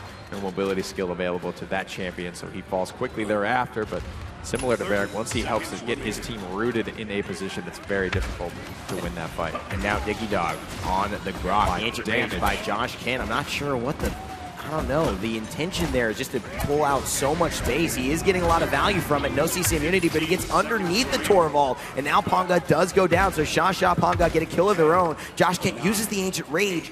But the payload, I don't know, not looking yet to convert. This is the most split up, disjointed team fight I have ever seen. Kills going both ways right now. Grok staying alive. DigeDoG on his Grok grind right now. Finds another one, stays alive from downtown. Joelz supporting with a Hexafire. Uh-oh. This could be bad for QG. They've got 3 members down right now. QGshasha will be coming back in. There's a nice ultimate convergence. Not followed up on enough, but Joelz gets 1. Grumpy Bomb stuns another. King Bomb gets 1 more from QGuagua, and that's going to put DigeDoG and Kronicx out. Definitely the defensive mobility and the closeness of the spawn point is going to help them maintain this overtime and defend successfully. QGshasha, with no pressure on him, puts a lot of damage into that team fight. QGuagua, a similar story for him. Really good, strong defense from QG, and again, not afraid to zone, even on Frog Isle, where giving the momentum swing, risking that change in the game state can really mean disaster for you, giving up a conversion or a payload. Again, looking at these two teams, it's been neck and neck. Continues to be. One team captures the objective, one team defends. I feel like this is going to go down to the wire. And of course, we'll have to wait and see. Nick, looking at these items, what's standing out to you? Big cauterized pickups from QG. Master riding for Torvald as well. Joshkent again starting to go into resilience. The only one, QGshasha, going into the rejuvenate fairly early. Cauterized 2s across the board. Offensive, about even. There it is. Shell shield popped already, and Shell spin as well. This looks to be QG Craze going in, but Kronicx and DigeDoG find one. Kami gets another, but can QGshasha get it? QGuagua, no. He'll be the one to get the other. QGshasha could find the third here. On to DigeDoG. Will he find it? Headshot needed, and he's going to get it. QGshasha gets away with his life as well. 1B running a Grok. It seemed very calculated. He was confident that whole time that he was going to be able to pick that one up. Grumpy Bomb comes out to zone. A couple of poke shots. 63% on the point. Looking pretty good, but QG have no ultimates in the tank. Kanga in the same boat with nothing. 78% on the scout. Oh boy. Lots of damage onto Joelz now. He's only at about 2,300 health. This is going to be hard for him to aggress onto the objective. Torvald actually focusing him down with the bubble onto QGshasha. It's going to be objective capture for QG. They take the lead here on Frog Isle. Good start up over the top goes QGkami. Fire spit to the back line, trying to pick up Kronicx, but it's QGshasha that already gets it done. Still full HP, continuing to pressure out this healer, but barely escaped. Torvald bubbled, and that, ladies and gentlemen, right there is why this QG strategy continues to work. So much margin for error. 3,000 HP, 1,000 recovery heal, as well as 2,000 from Torvald. Hyper beam from Torvald as well. Doing so much work right now. Controlling this team fight is Panga. For some cooldowns, definitely got Joshkent out of the fight, so that ultimate does get some value here. Torvald, one of the fastest charging ultimate champions in the game of Paladins, and he continues to show value here on this map with wide open spaces. That hyper beam can be so much more deadlier on than your traditional maps in Paladins. Buck Wild's charge, primed, ready, illusory rift used, dragon punch, bomb, king bomb in this Buck Wild. All the offensive tools are ready for QG. Not a whole lot of follow-up off the back of what was a pretty nice convergence. Dragon punch is going to track down Joelz, and QG are looking strong. It's got to be it. King bomb not even going to be needed here. He's going to do it with basics. No, DigeDoG stays alive. Panga and Mikasa get 2 kills. It's not Attack on Titan, ladies and gentlemen. It's Attack on Frog Isle. Mikasa gets a double.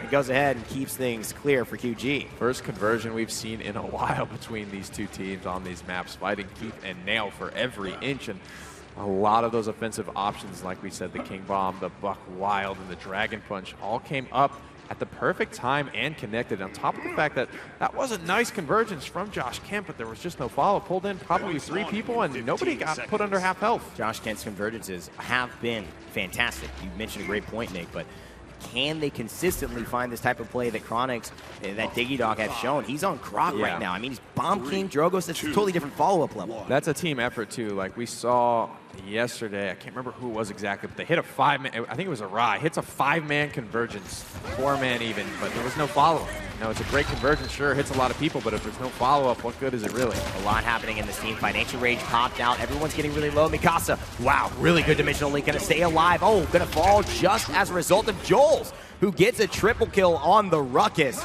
after a fantastic Hexafire, getting banged for buck out of that one, but not getting buck. Pretty good situation for Kanga to be in now. With the comeback mechanic enabled, you can see ticking up 4%, 66 now to 70 to 74. Makes it really tough for QG to get back here. They're very poked out right now. They had 89%. Somebody's got to make a move, and fast. Buck actually made collision with the tree there, so he was not able to close the gap. And Kanga Esports take a quick payload in round number 3. And that is the result of the comeback mechanic. If this happened again, I would probably expect QG to have a very good fighting chance in the next objective. But right now, Torvald gets pulled off by Joshkent down into the drink, as some of us would say, and he's going to be out of this fight for another 6 seconds. 2 minutes remain in the round. 1 ultimate on the line for QG. Illusory Rift damage dealt. All blue, all QG right now, being led in a big way. They have a more offensive team, so we expect that. More mitigation coming out in the way of shielding and healing from Kanga Esports, rocking two healers, two tanks. 46 on the clock here, looking for a fight. Joshkent's already low, but DigeDoG is going to be the first frag to find. That recharge absolutely melting Joshkent's shell shield, turning it from a safe haven into an inevitable shack that will come collapsing down onto you. Torvald doing a great job of just sucking up those shields. Wow. Shasha actually goes off on his own to clean up some kills, but doesn't get any of them. Damage shielded, of course, being led by Torvald. The bubble wasn't enough to save Shasha's life, and now the momentum swings back in favor of Kanga Esports. Nice hook from Joshkent, and they murder Panga in the streets of Frog Isle. Torvald wishes he had protection for himself. Unfortunately, not enough there. Grumpy Bomb helping to do the deed just to stall what could be an eventual push here from Kanga Esports. Don't see anyone QG near anywhere, but the Bomb King Grumpy Bomb does help, and look who it is. It's Kronicx getting the protection shield, is bugged, jumps out of it, but Kronicx with a double kill.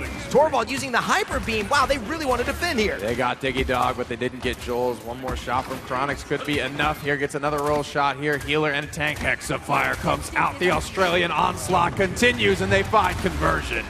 Well, they end up using a lot on both sides. The Hyper Beam there is a last-ditch effort, but also you got to think that there's been a lot of success coming through from the Hexafires that Joelz has been using. I mean, he's had some big value Hexafires. Babyface killer for a reason, finds tons of damage there, as well as just speaks to how much damage he's doing in between ultimates as well. Yeah. The rate he's getting them charged. Good defensive cooldown usage. Just really the kind, everyone feels like the whole package on Kanga Esports. Right. Because it's one thing to switch from a healer to a tank to a damage dealer, but it's another thing to have that presence of mind, to be able to make the correct decisions on that new role, to be able to use these new cooldowns, these different types of abilities correctly. Just a marvel of skill here.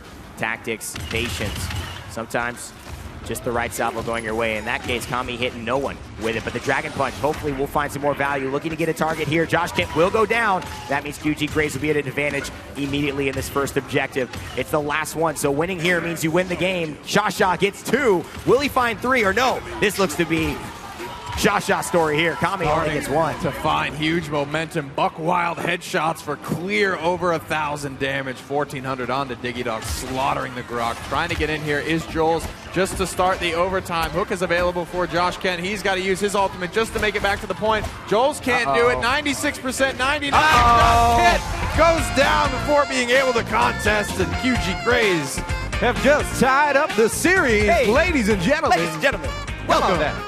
Come on down to Paladins down. Frog Isle's where we're sitting. Look at that front row. Look at all smiles. Craze still not an emotion shed throughout all of these games. And no need to emotion when you're in Paladins Town, man. It's a fun time. You don't have to bring the fun. The fun gets brought to you with this funky music coming through. This sax, man, making me feel sexy myself. And I know QG, they're feeling pretty good as well. Find the win, tie the series up, and boy, 2-2. I mean, we couldn't have asked for any better games. The quick scoop there. Again, Shasha 17-8, 77,000 damage. Kami 10-9, 101,000 damage. Incredible stuff. 4,100 credits for Shasha as well. Rolling in that dough. I mean, it's not even like a healing question, right? You look at healing and shielding as both forms of mitigation. Ying is nowhere near keeping up with Ceres, but Torvald is blowing these other two tanks out of the water, beating both of them combined even. And it's part of how successful he is. And look at the damage he's bringing to the table as well. 41,000 damage. I mean, he's a part of 19 actual kills. But guess who was a part of 22 kills? That's Kami right there, bringing the damage last game. Insane. 90K and above here on the Drogos. We weren't sure how he was going to play. Exactly. He's the big switch up here. Normally we're seeing QGuagua and Shasha, of course, that are the main fraggers. He's made the biggest switch here onto the Drogos. And now Kanga got their work cut out for them. Series tied up 2-2. Their captain there, Haydz, conversing with his team, figuring out what they want to do going forward. And there doesn't seem to be a whole lot of inter-game communication between this QG squad. It feels like they have a plan. They know where they kind of want to head. They're going to go with door number 1, 2, or 3 thus far, but those doors continue to multiply. They just seem like their strategy pool is much bigger than I think we gave them credit for out of the gate. Very true. Seems like they are able to adapt. The Bomb King Drogo's first pick. Not a lot of people expected that. No one's ever seen it. It's almost like blasphemy when you look at the North American and European regions. But again, QG Craze, they're shaking things up. Like you watching at home, and of course all of those sitting in the stands, can't wait to see any more games from this crew. But guess what? You're going to have to wait just a little bit. We'll be on a short break. We'll be coming back with the final best-of-3 series of this best-of-7 between Kanga Esports and QG Craze. Welcome back, ladies and gentlemen, to the Paladins Summer Premiere. We're here for Kanga Esports and QG Craze, who have been all the craze for everyone watching at home. My name, of course, is Rain Day. This is Nick, Hi-Rez, Pretty Hair, Kyo. You guys can obviously stay tuned with us wherever that's it on the screen there. But enough about that. We're excited because all about this. This is amazing. I just can't believe that the words are coming out that we might have an NA China final. Who would have thought?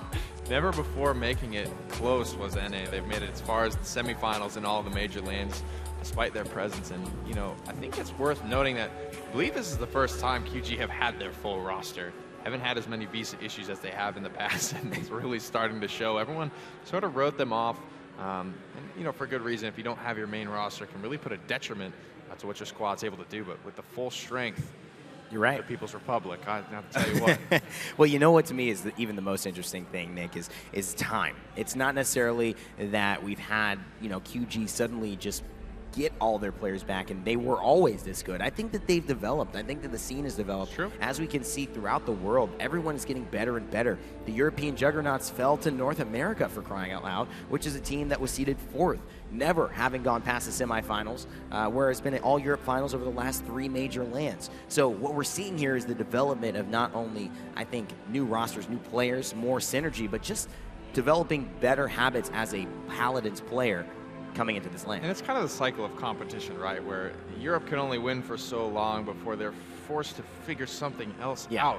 They're going to win with the same strategies because if it's not broke, they're not going to fix it. Right. You don't have anyone pushing them to learn something new, and eventually everyone's going to catch up, and then it's a big arms race and who's going to pull ahead. I mean, you kind of look at the idea of some major company that has the leading edge product. You know, if they do that, everyone's going to start building up and having similar products. They got to keep innovating. Same thing here with competition, like you mentioned. The European teams weren't able to innovate today, but China, Kanga, of course, they certainly have been. It's 2-2 tied up in the best-of-7 series. So we've got essentially a best-of-3 left to go.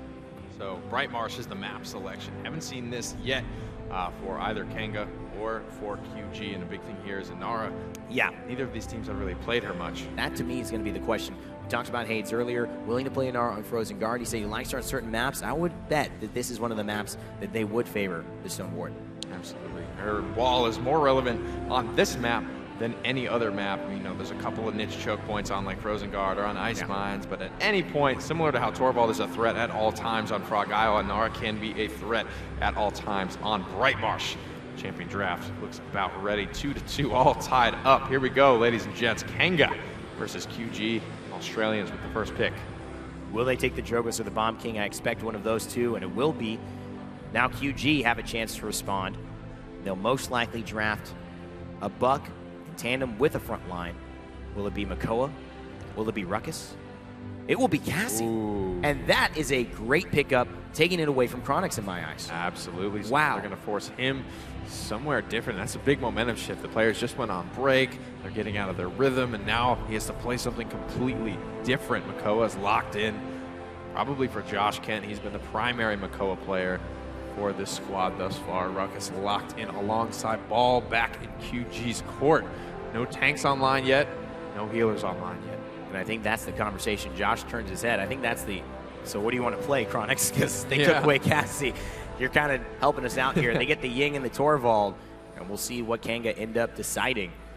And we're seeing all these awesome combinations that we don't get to see very often with Torvald. Cassie, another one that can really get a lot of momentum and destroy a team fight by herself. And she has the ability to get that momentum on her own and that kind of escapability, supported by Torvald, giving her that much more margin for error, that much more damage in a backline. It's a very scary thought.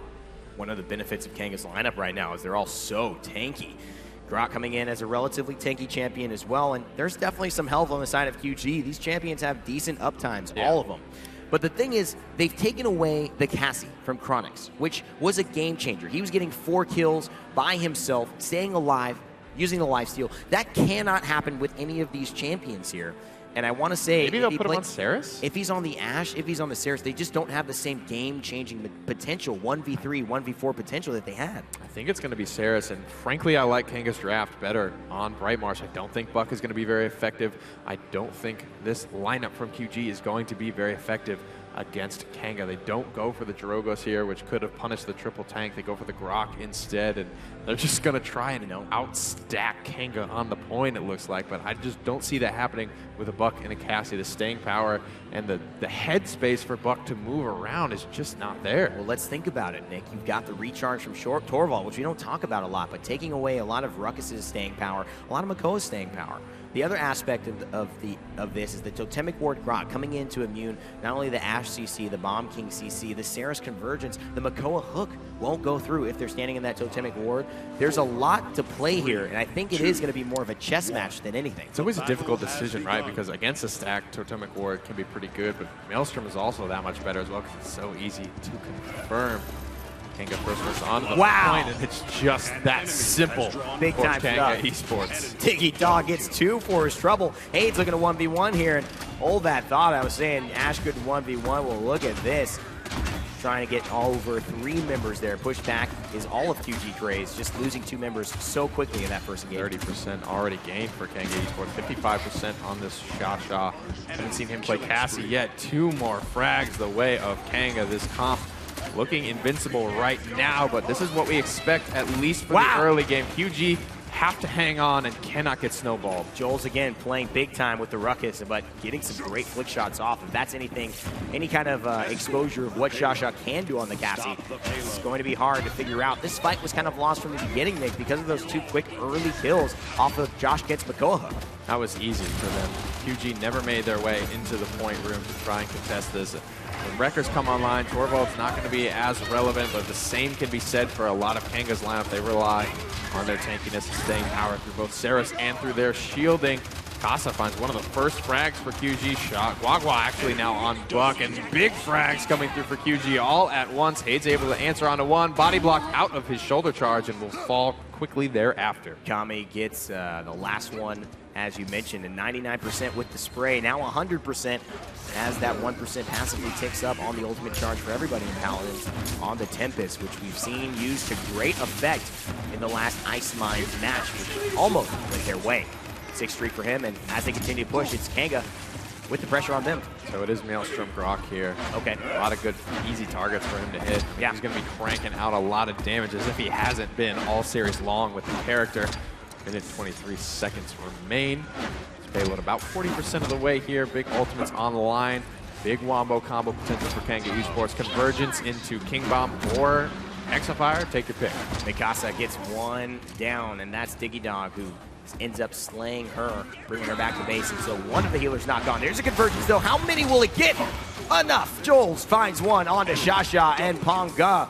Joelz gets another on the Kami, and this Ruckus from him continues to impress. I love this because the Bomb King can follow up on a good convergence with or without ultimate. You saw DigeDoG pre-firing a bunch of bombs just to explode after all the QG members had been pulled in. 44 seconds remain. Big knockback ability here. Haydz could be looking for some type of window of knockback to push this one through, and it's mere inches from conversion, Evan. Big time stun, though, coming in from the Grumpy Bomb. Can they continue to make this work against the pressure? They've got a defense. It's not stalling enough. Joshkent is found facing off against QGuagua, and oh boy, Kanga Esports here. They have turned things around. Thanks a lot to the pressure QGuagua on the Buck was able to provide. And frankly, most of that was found just off the Buck Wild. Not a big commit offensively from Kanga Esports or defensively from QG, so both teams will be able to hang on to a lot of tools heading into the next round, but Kanga doesn't look like they're ready to give this one up. Cassie has the scout available. Will she dodge roll and use it? There's a lot of ultimate potential here. He's going to pop it right now. Knows he needs to go ahead and get this defense. That is the most important thing in this game because they'll be squared away. Overtime still ticking here. Big question. Are they going to pop assert dominance? This will tell us whether or not Kanga is looking to commit here. Still having some healing from Joshkent coming through, so not forced to make a decision just yet. Overtime is here. Shoulder charging. Will he assert dominance? It doesn't look like Haydz wants to commit, and that is very telling for Kanga as a whole. They weren't wanting to go all in on that. And I think it's pretty wise. I mean, obviously they don't want to let this one go too late, but I just really think their team comp is that much stronger to the point where they're confident in their ability to take this next point. They really are. And especially with ults. Yeah, and they don't need, you know, obviously kind of anything to be told to them at this point. They don't need to feel like, oh, we can compete with these guys. They know they can compete with these guys. They know they even had a leg up. This is the game they're trying to go ahead. Kanga have always found the lead in this set thus far, so they're trying to change the momentum. It will take a great play, and they're going to have to be a lot more patient heading into the first fight. Last time they got demolished. Yeah, a lot of that road on that first hook coming out from Joshkent and the immediate obliteration of Kami on that Grok. It's very difficult to do because Grok, I mean, he couldn't even get the ghost lock off. It wasn't like it was even after that. Much pulled in, but shielded by Torvald, and this is already a different fight. And that's a big deal. The Tempest comes through, and the convergence. Oh, man! Haydz, Joshkent, and all of Kanga combined to follow up on an incredible convergence from Saris to change the entire dynamic of that fight and give Kanga Esports yet another lead, though they're out of resources if QG Craze are able to come back. My goodness, but QG don't have a whole lot left in the tank. Close on the buck wild. Torvald Hyper Beam, not super effective on this point. It's going to knock them off the point, but not really out of the room. It's difficult to find that. Could look for it here, but Haydz is going to get that CC immunity with the shoulder bash. Grok Kami already forced out. Kanga is here. Hexifire's been popped. Doesn't find any kills, but we'll find a lot of damage for Joelz. That was the worst Hexafire from Joelz we've seen all tournament. Doesn't find the value, doesn't have the right angle, and now it is QG Craze who have come back and taken it by storm. Kami and Panga find 2 kills, and it most likely will be QG now with the advantage to capture this objective. Able to get that Grumpy Bomb through the window there, 72%. It looks like Joshkent is going to be able, no, the Hyper Beam off the map. Joshkent tries to pull Panga with him, but is not able to do so. So now Kanga are going to have to fight this a man down, make that 2 men down. And that is what he does. Torvald, the Runic Sage, he knows. He's spent a lot of time in the realm. He knows all the spots where you can go fishing, go swimming, and he sends you there whenever he has the opportunity to do so on a strong recommendation from his Hyper Beam. Big time bubble coming through as well, trying to recharge the shielding there from Act. Overtime ticking away, and Haydz is slowly but surely melting. There's just so much tankiness on this Kanga roster. They can't seem to find a way to force all these beefcake off. In comes DigeDoG rolling with the King Bomb, looking to turn this fight around. Big time ultimate used, but will he stay alive? He's getting chased down, and he will go down. QGshasha with 2 kills on the Cassie. Will it be 3? He's get the bonus shot, triple kill for the carry on the side of QG Craze, and the objective goes their way yet again. Is there anything that QGshasha cannot play? And you know, while we do talk a lot about him, you got to give credit to his squad as well as being able to rotate. Still playing the buck, but it's not QGshasha playing. QGuagua, definitely a star player for this roster as well. Very, very highlight plays coming out of him, and just the versatility is starting to come through for QG. QGuagua on the, you know, on the Bomb King, then going on to the Cassie, Kami, going on to the Drogos. They have the flexibility, like you mentioned, Nick. They are a total team here. We mentioned a lot about QGshasha, but you cannot discount the ability for, I think, even Panga to contend continuously on Torvald, even in the late game, which sometimes it can feel hopeless. QGuagua here getting another kill to his name, and DigeDoG goes down. Triple kill this time for the other star player in my eyes, QGuagua, playing the buck, and now Kanga on the back foot. And the later this goes, the easier I think it becomes to deal with these tanks. Their staying power becomes less and less. QG have gone pretty all in on the damage. Grok putting out a lot of damage despite being able to heal. Kami finds the first frag. Assert dominance is popped early for Kanga. What's going to happen here? QGshasha going into the back line. Assert dominance, as you mentioned, keeping Haydz alive, but not for now. QGuagua gets another kill, and DigeDoG forced under the pressure. QGshasha rolls in. Kami gets the kill there. Could this be QG Craze taking a 3-1 lead over Kanga Esports? They're going to take down Joelz as well. There's nobody on the side of Kanga Esports who can contest. Joshkent has been stealth contesting for as long as he can, but his time runs thin. Sarah's trying to keep herself alive. 1 second on Shadow Travel, started the animation, but unable to get it off. Bye, bye, bye, Miss American Pie. She takes him down, and it's a sweet dessert for the side of QG Craze. Hexafire is here, and there's something else for your trouble. He wants to finish off like a meal. The sweet tastings and a triple kill for Joelz will answer right back, make it. Oh, a quadra? It will be a quadra coming out from Kanga. So what a back and forth. Both getting a choice tastings of the other's menus they're serving tonight. Babyface Killer Joelz strikes again. This time, I wanted that quadra so bad. But look at this, so much damage coming out. Grok leading the top of the charts here. Very easy to leverage that shock pulse against big, easy targets like these 3 tanks.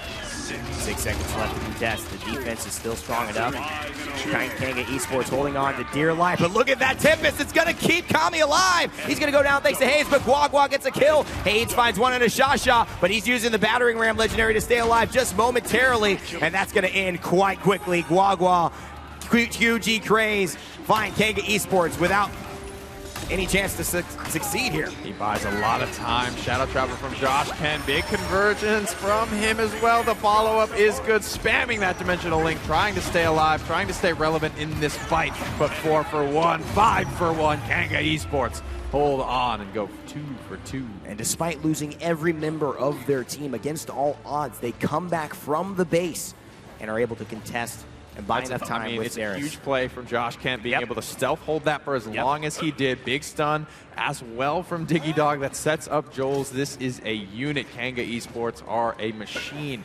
Looking very well oiled today. Babyface Killer driving home what his teammates teed up for him. Point spawning in 15 seconds. Nodding his head. As well as the members of QG. You see QGshasha there, microphone down, eyes locked onto the screen, communicating with his teammates. A little bit more silent from Haydz' side, knowing that they've still got some things to work out if they're going to win this game cleanly. Itemization coming forth. Cauterized 3 is starting to hit their strides for both Kanga and QG. Joshkent remaining safe. Torvald going to try to stay alive. Recharges pop. A late game record says no more. What a hook there coming through. But oh boy, Joelz is melting, and he's been such a crucial factor. Here's the King Bomb going against the aggression of QGuagua, and he will fall. Kronicx rotating perfectly to help take down the damage dealer on the side of QG. Haydz doing a great job. Only cauterized 2, but still gets it done. Now turns his sights onto the rest of the back line. Joshkent and the boys cleaning up Mikasa on the front side. 48% captured meanwhile for QG, but Kanga quickly closed that gap. And they've got 24%. That's enough. With the Hyper Beam here, if they change one moment of this fight, oh! Instantly deleted his butt. QGuagua goes down, and there's another Hyper Beam. Will Joshkent stay alive this time? He will. Yeah, so he'll easily be able to get himself back in there. Has the shell spin available. Thankfully, 78% for Kanga. Joelz finds Kami. Torvald running for his life, and in the back line, Joelz finds Kami. Haydz actually loses his life to QGuagua, but Kanga get what they came for.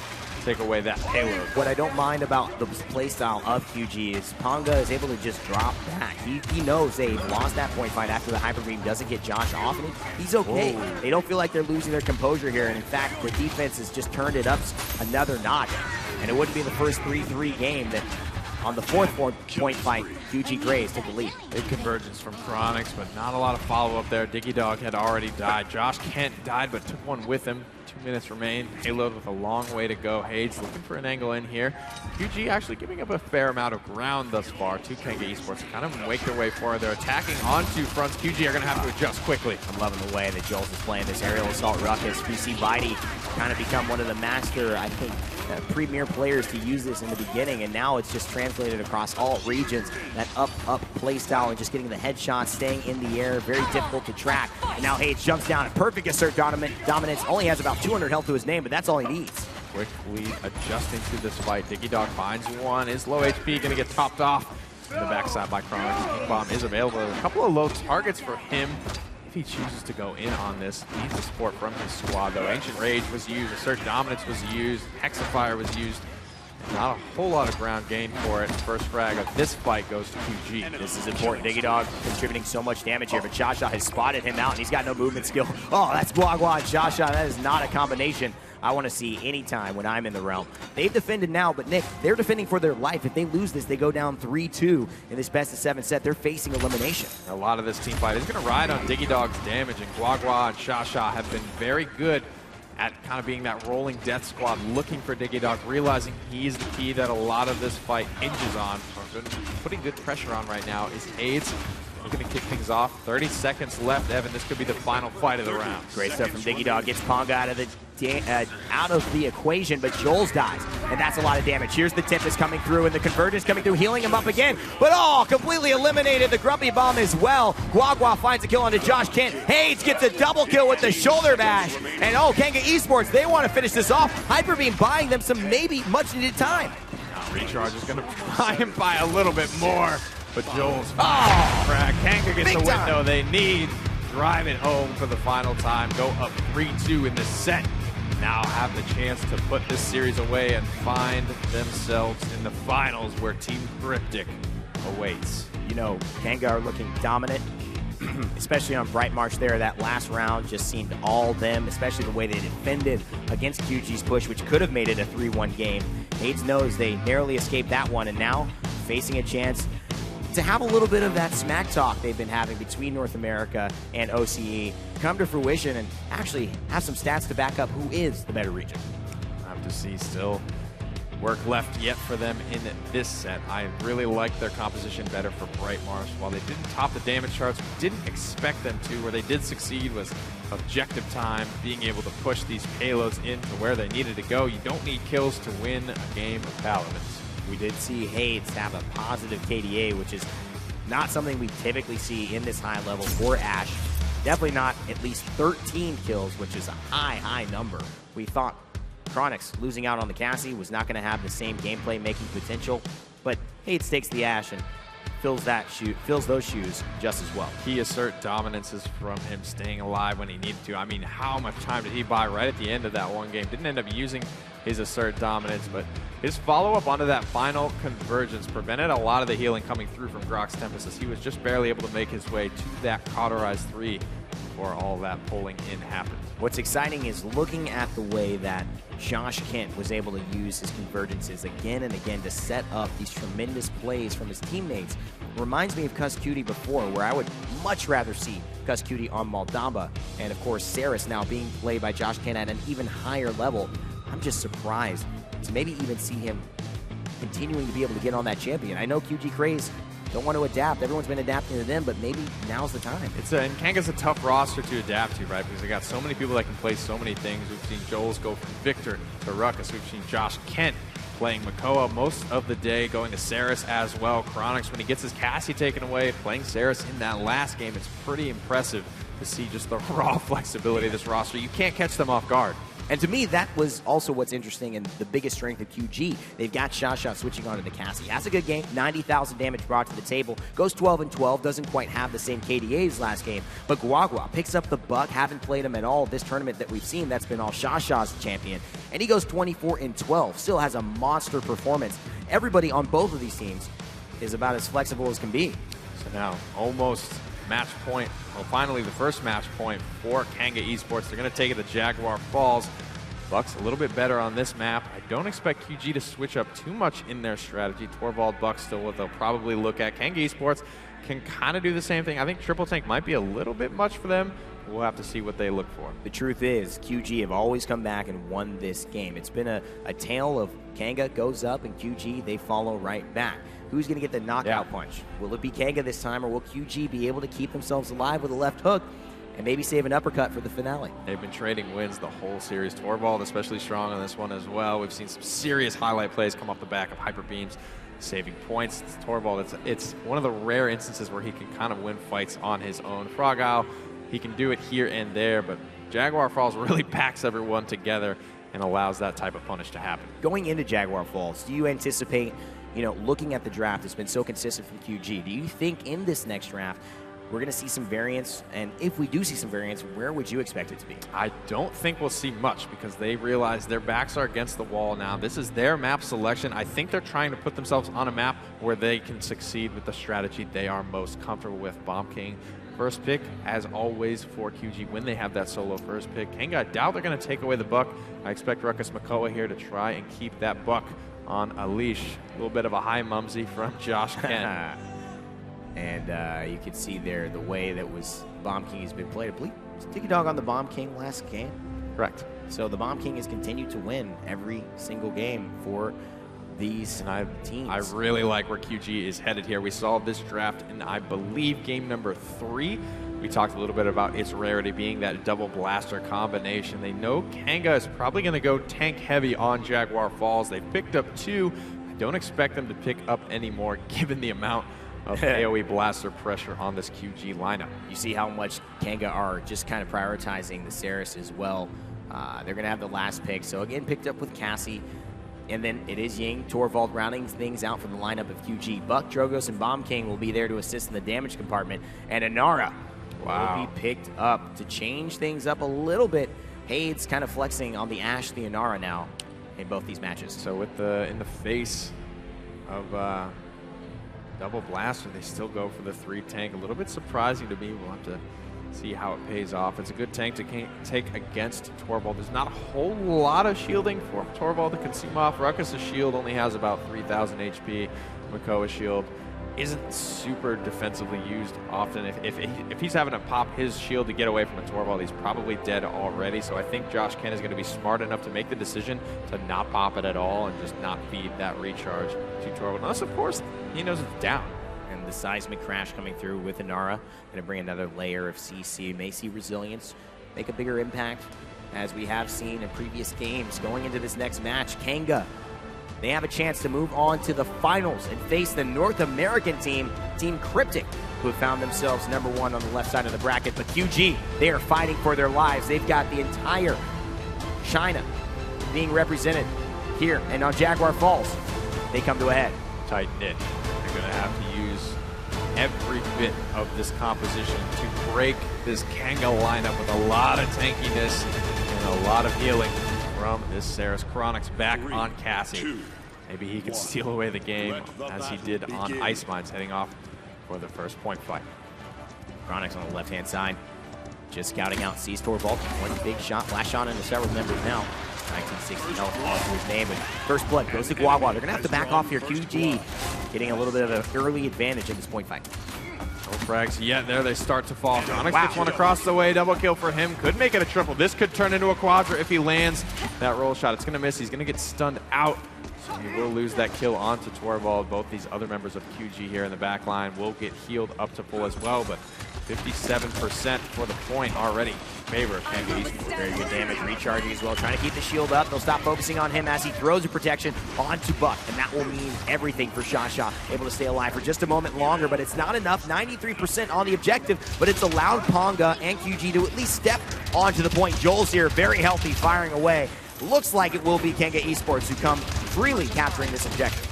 Never able to get a footing and take a fight. The biggest punish comes from when these tanks are going to stack up under fire from Bomb King and Drogos, but that fight kind of happened off to the side and the flank when they were fighting for control of the zone around the point. Neither of those dangerous champions ever able to get an offensive footing. Will QGuagua be able to make the big impact Bomb King has made in every single match?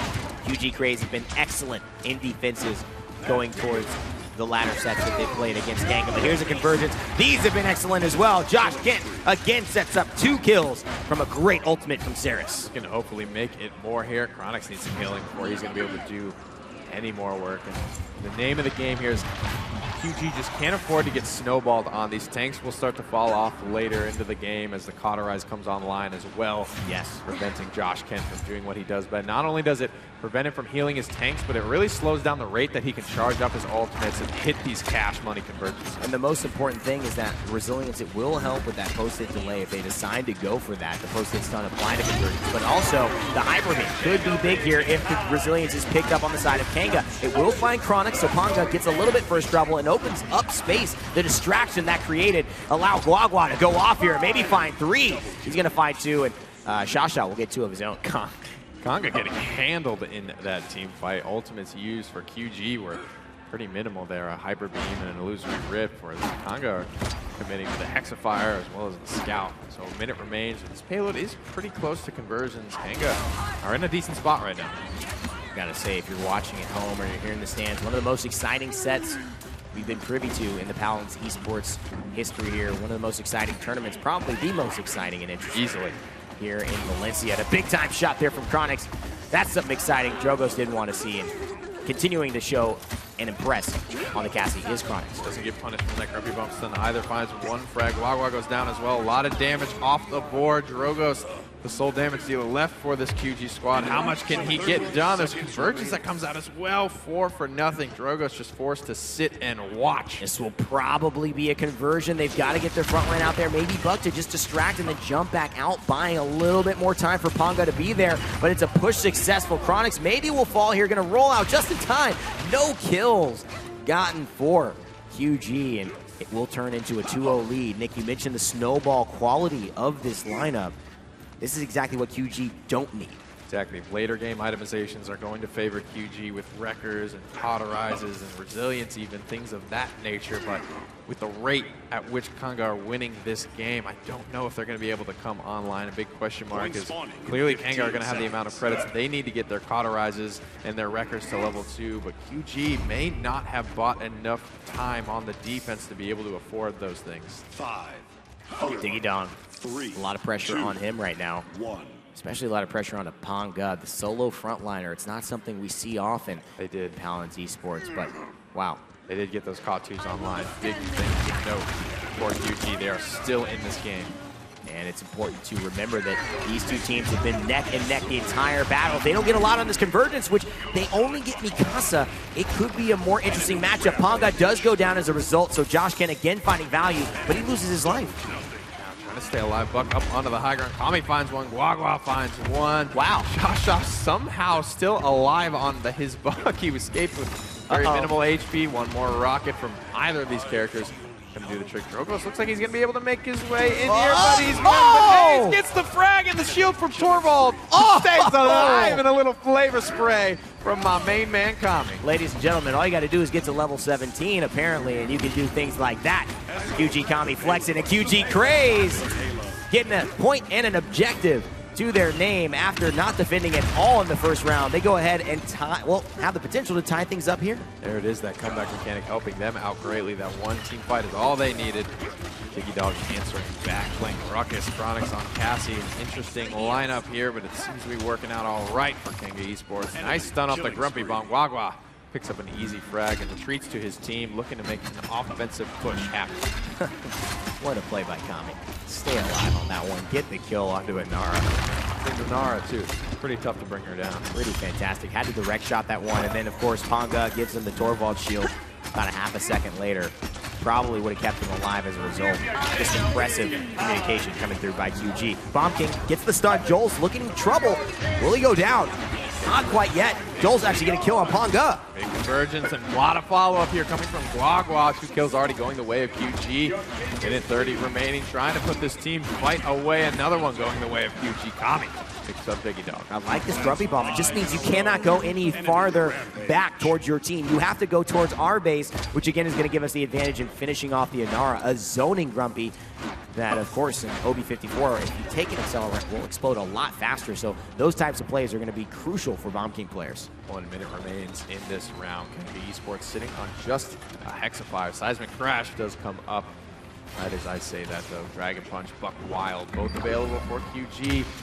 Try and force this one in. Recovery pop by QGshasha on a 3 streak. Got to be careful here how he approaches this fight. Looking for an angle to the back. Inara walling him off, so he has to rotate over to the right side, but he gets pulled in. That's fine. Big time pull. He gets the Torvald shield they're looking for, but the stun comes out from the Seismic Crash. Here's the jump. He wants this fight right here. Recovery coming through. Will Kronicx get the better end, or will QGshasha finish it off? He's going to get it. Kronicx goes down. QGshasha gets the duel, and although it's not much of a point objective for Kanga Esports, it does allow QGshasha to stay unmitigated here close to the payload. I'm near speechless after that poetic fight from QGshasha. He misread where Kronicx was and still manages to get it done. He thought he was just coming out of the window here. Kami goes in with the Dragon Punch here, looking for something, looking for anyone. Not going to be able to find it. But has to drive this team fight home nonetheless. Hexafire gets a little bit of value, but he goes down. QGshasha falls as well. Joshkent with Joelz with a great hook, but Kami gets another. The Dragon Punch almost charged up yet again. If he can stay alive, it will mean everything, but look at that convergence. Joshkent comes through big time. Hyper Beam is ready, Nick. Is he going to pop it? Recharge is starting to roll through. He can't stand against the wreckers, though. Joshkent picks up that frag. Overtime gets reset as Joelz hooks in another. QGuagua falls. Kanga hold the defense and go up 3-1 with the chance to close out the set. Now they have so much to deal with here. Not only facing game point, they're facing set point. They're facing elimination going back home. Kanga, on the other side of things, they actually are facing moving on to the finals and, of course, meeting North America there. There's so much tension in the crowd, so much tension between these players. They know everything is on the line. In 15 seconds. What does QG have to do to stay alive here?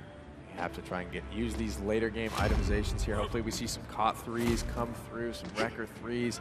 Play this one carefully. They hang on to the hyper beam, maybe make a big play with that, but that's about all they've got. QGkami's got to get this Dragon Punch not only charged up quickly, but it's got to land. 16% on the Hexifier, which has been so valuable for DigeDoG, but yet to be as valuable as some of the other times that Joelz has used it here. If they found success. Dragon Punch for Kami, looking to find an R. He's going to get her. That's a big target. Kami starts the fight off well. DigeDoG putting a lot of pressure on the Kami. 2 kills falling either way. QGuagua starts to swing things in QG's favor. No more healer on the line for Kanga. QGuagua finds another one. Comeback mechanic enabled for QG. They are going to make up a lot of ground here with this window they've made. Makoa's not up for another 2 seconds, and he already used Ancient Rage. That is a big letdown for Kanga Esports, who are trying to finish off the game here. Inara with the CC immunity, he's going to immune the slow from the net. Can they keep QGshasha alive? They can, and that means wonders for their team fight. Forced out, and he's walled out. He doesn't have a way back in unless he hops over the wall. He does. Pops Buck wild. 2 kills going the way of QG already. Yeah, leg day coming in big for Buck. Absolutely getting the most value from his workouts every time he hits the gym, and so he's going to jump right into another point objective for QG Craze, who stay alive in the tournament.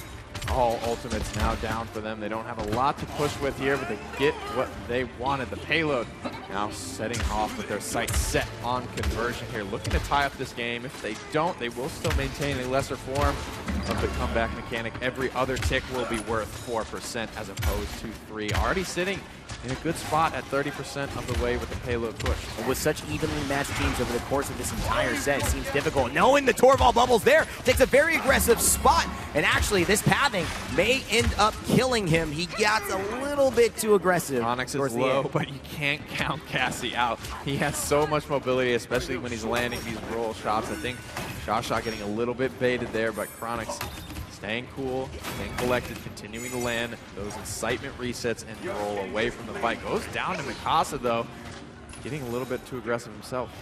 Great plays by Mikasa, using the dimensional link. Just get away from Kronicx. Of course, they don't want to chase her too bad. Losing your Cassie at that moment as the payload is pushing could be dangerous. Torvald here, not enough pressure onto him. This could be bad because Kanga Esports can't take an advanced position. Otherwise, the Hyper Beam could come as a threat, knocking them all off of this map. 3 ultimates to hold. Hexifier, Convergence, Seismic Crash, QG just with the Hyper Beam. However, Luckwild is getting pretty close. Convergence pulls in a lot of damage being dumped onto this fight from Joshkent in the back line. DigeDoG finds the first frag. Kronicx gets the second. Diggy answers again. Another Hexifier, but can they get Joshkent? Doesn't even matter. Clean. It's essentially a team wipe there, but they've used their ultimates. Not that Convergence doesn't come up quickly now.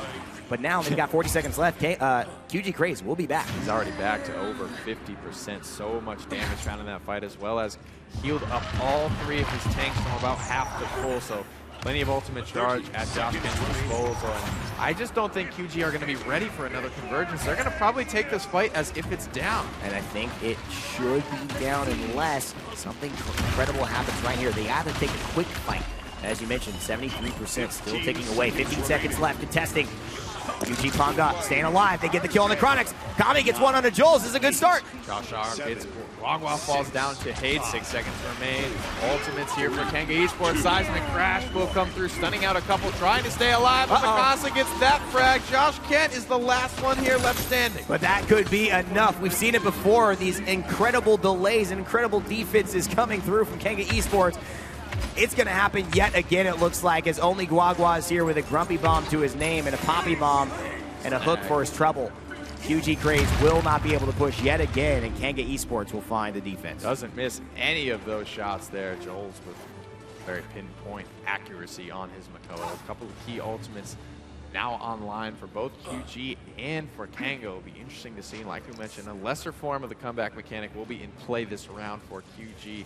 Take turns. First tick will be worth 4%, then 3%, then 4%, and so on and so forth. So not quite as fast as a capture as the previous round, but QG definitely still with the ball in their court.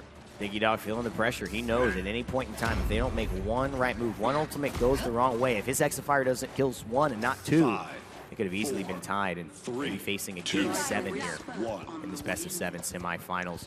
Of course, That's all up to Kanga at this moment. Can they dominate? The Ancient Rage wasn't utilized very well last time. Joelz looking to make things different. Already Shell Spins, gets pulled in by another Convergence. My God, when does he not have this up? Ultimate slamming through. QGuagua gets the first frag. Kami finds a Dragon Punch onto Haydz. QG are already putting themselves in a good spot, and they win this fight, send Kanga reeling back to their spot. And will Joshkent stay alive, or will he go down? QGuagua's on a 3 streak, and Kronicx, big time shot, gonna take him down, but he gets taken down by Kami as well. Joshkent yet to die on a 7 streak, and 33% charged up on the ult yet again. This aggression, I think this is going to be good for a capture. QG 96, and they get it. That 4% tick was good enough. QG fight back. And now they have a chance to actually win this game. Kanga have to defend, otherwise they don't have a chance for another objective capture. It could be over. The next 2 minutes and 17 seconds will determine the fate of so many of these players. This is what we talked about. If they make it to that late game stage, they've got the COT 3s, they've got the Wrecker 3s, they've got everything they need, and I was going to be very interested to see, you know, with all those tools in hand, can they win these team fights? Because they, frankly, they should be able to. Not only do they win that fight, but they continue to push Kanga back. They didn't let them breathe in their spawn. They kept the aggression high, and it paid off. Kanga staying alive. That's very, very important for this push. Up in the air is Kami, though. QGuagua finds 1 kill. Joelz goes down, and Haydz goes down as well. DigeDoG as well. QGuagua, QGshasha, all getting into the action. And a minute and 40 seconds left. QG are on the precipice of 50% and more on this payload push. Hyper Beam ready to go. Buck Wild was popped. Illusory Rift was popped. Everything was popped from QG, so I like that. Playing it early enough in the round where they're going to have a chance for it to come back into play, getting those ultimates recharged. They've got to find a better angle to get to this Inara. Kanga getting cycled into this position where he's shielded away from the fight and from his teammates, which he needs to see for the bubble to take place. The recharge is going to save his life, and Haydz goes down. The Hyper Beam isn't going to get the Ruckus after the Hexafire. 1 CC immunity will be enough, but it won't be enough to survive the damage. Sarah's buying time, and Joshkent, he's been able to be the MVP for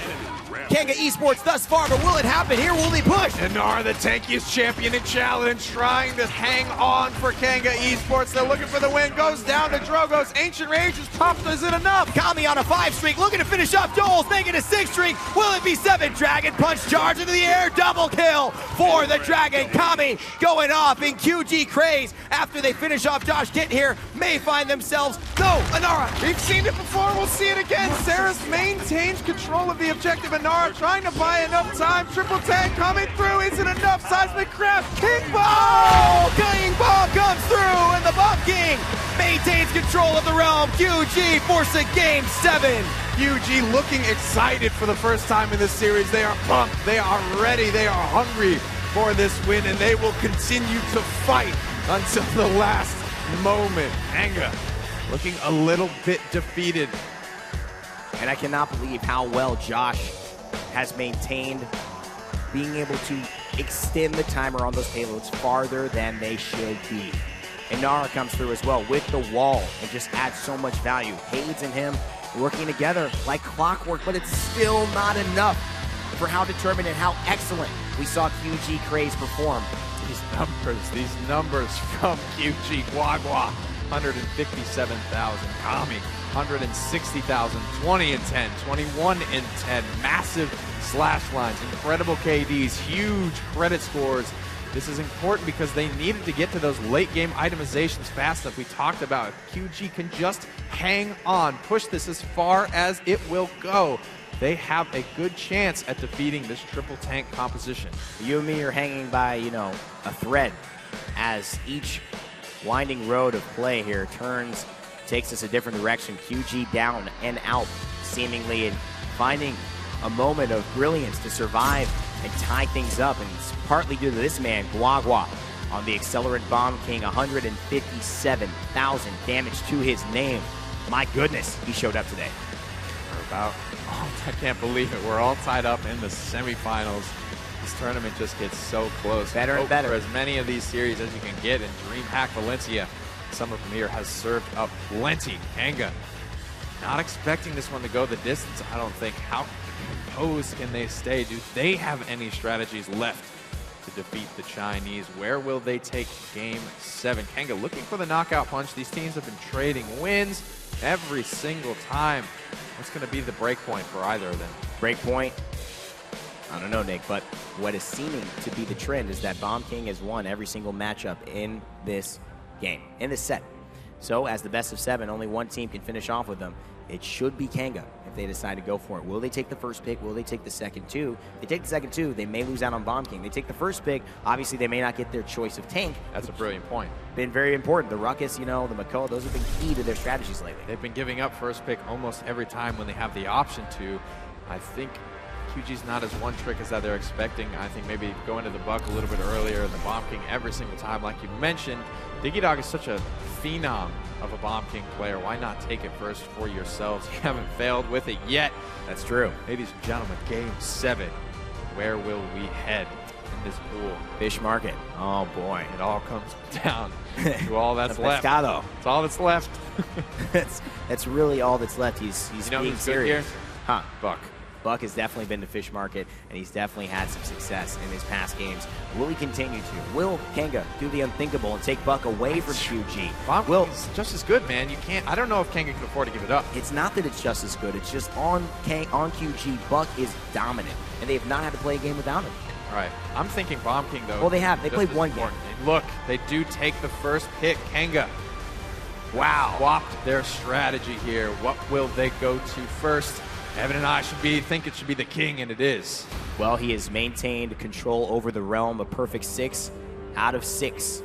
Will he make it 7, or will QG defy the odds? It wouldn't be the first time in this tournament that they didn't care about numbers, considering they're the 7th seed and they beat the number 2 seed, reigning land champion, yesterday. So we'll see if they can continue their ways. Buck, Cassie, take it for them, first 2. Take it away from Kronicx, so Kanga will have to shift their strategy. They grab an early Saris, I think, just to make sure they can put Kronicx there where he's going to be comfortable. Ruckus taken as well. Torvald Ying still on the table for QG. That's what I expect here. Leave their last pick open to counter whatever Kanga round out with. QG not caring at all about the Ruckus or the Saris. They've been able to deal with it. They dealt with it last game. But of course, they had the Bomb King on their side. Who will be the flex here? Will it be the Drogos? Kanga have a chance to take it away, but will they? Torvald, always a good recipient of the Dragon Punch. Barrett, for the first time in this set for Kanga Esports, and Roxas as well. 2 first picks coming out.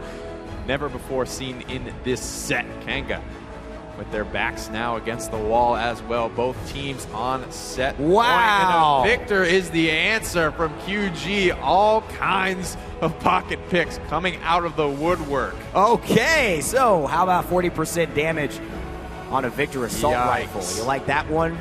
No. no. But guess what? Victor doesn't like Androxus either because he's very, very mobile. Victor, not so much. You got to throw, you almost have to throw head-to-head matchups out the window when Victor has that much supplementation to not only his damage, but his HP pool. His character is finely tuned off of those 2 things. Torvald throws them all out of whack. You're right. You're right. Gives him an extra 2k HP. And one of the things we saw in the meta where Torvald was absolutely viable, we saw flankers fall out because the duels were less important. Androxus couldn't get the type of kills. Torvald would extend the length of time to kill, and it would essentially mean Androxus is left out to dry. Now, they've got a big challenge ahead of themselves to not only go against the Torvald, but go against the momentum. QG took the last game. Will they take game 7, or will Kanga find themselves in the finals? I've got goosebumps. I'm nervous. I can't imagine what is going through all 10 of these players' heads as they quietly await the war to come out in the forest of Fish Market. It's game 7, Kanga Esports, QG Craze. We're riding along with Joelz playing Androxus for the first time this tournament. And here it is, already starting off, gets one big shot. Cassie getting bubbled perfectly. What great timing and awareness from Panga. Playing this Torvald to perfection. Also going to control the point as well. 30%. Joelz already almost down. Will he fall? No, he's going to escape with his life just for now. First blood, however, goes to QGuagua. DigeDoG and Joelz quick to respond. Have everything they need to keep going. One more dash, 60% for QG. Despite losing this fight, it's falling apart around them. If I was that Torvald, I would just stick on this point, get as much captured as you can. He quickly falls thereafter. Kanga win the fight, but QG come away with 70%. Good kill there. Late kill on the Kami is going to keep him very staggered from the rest of his squad. Very good map to zone on, but also if you get caught out, you can almost guarantee you will lose this point fight. Already 70% to QG's name. Fighting 4v5 isn't going to work with this lineup. So they got to make sure they zone, but they zone correctly. 60% now and counting. Victor still on the horse. They got to dismount him, otherwise he's going to have an opportunity to get to that point a lot faster, but he chooses to go off himself.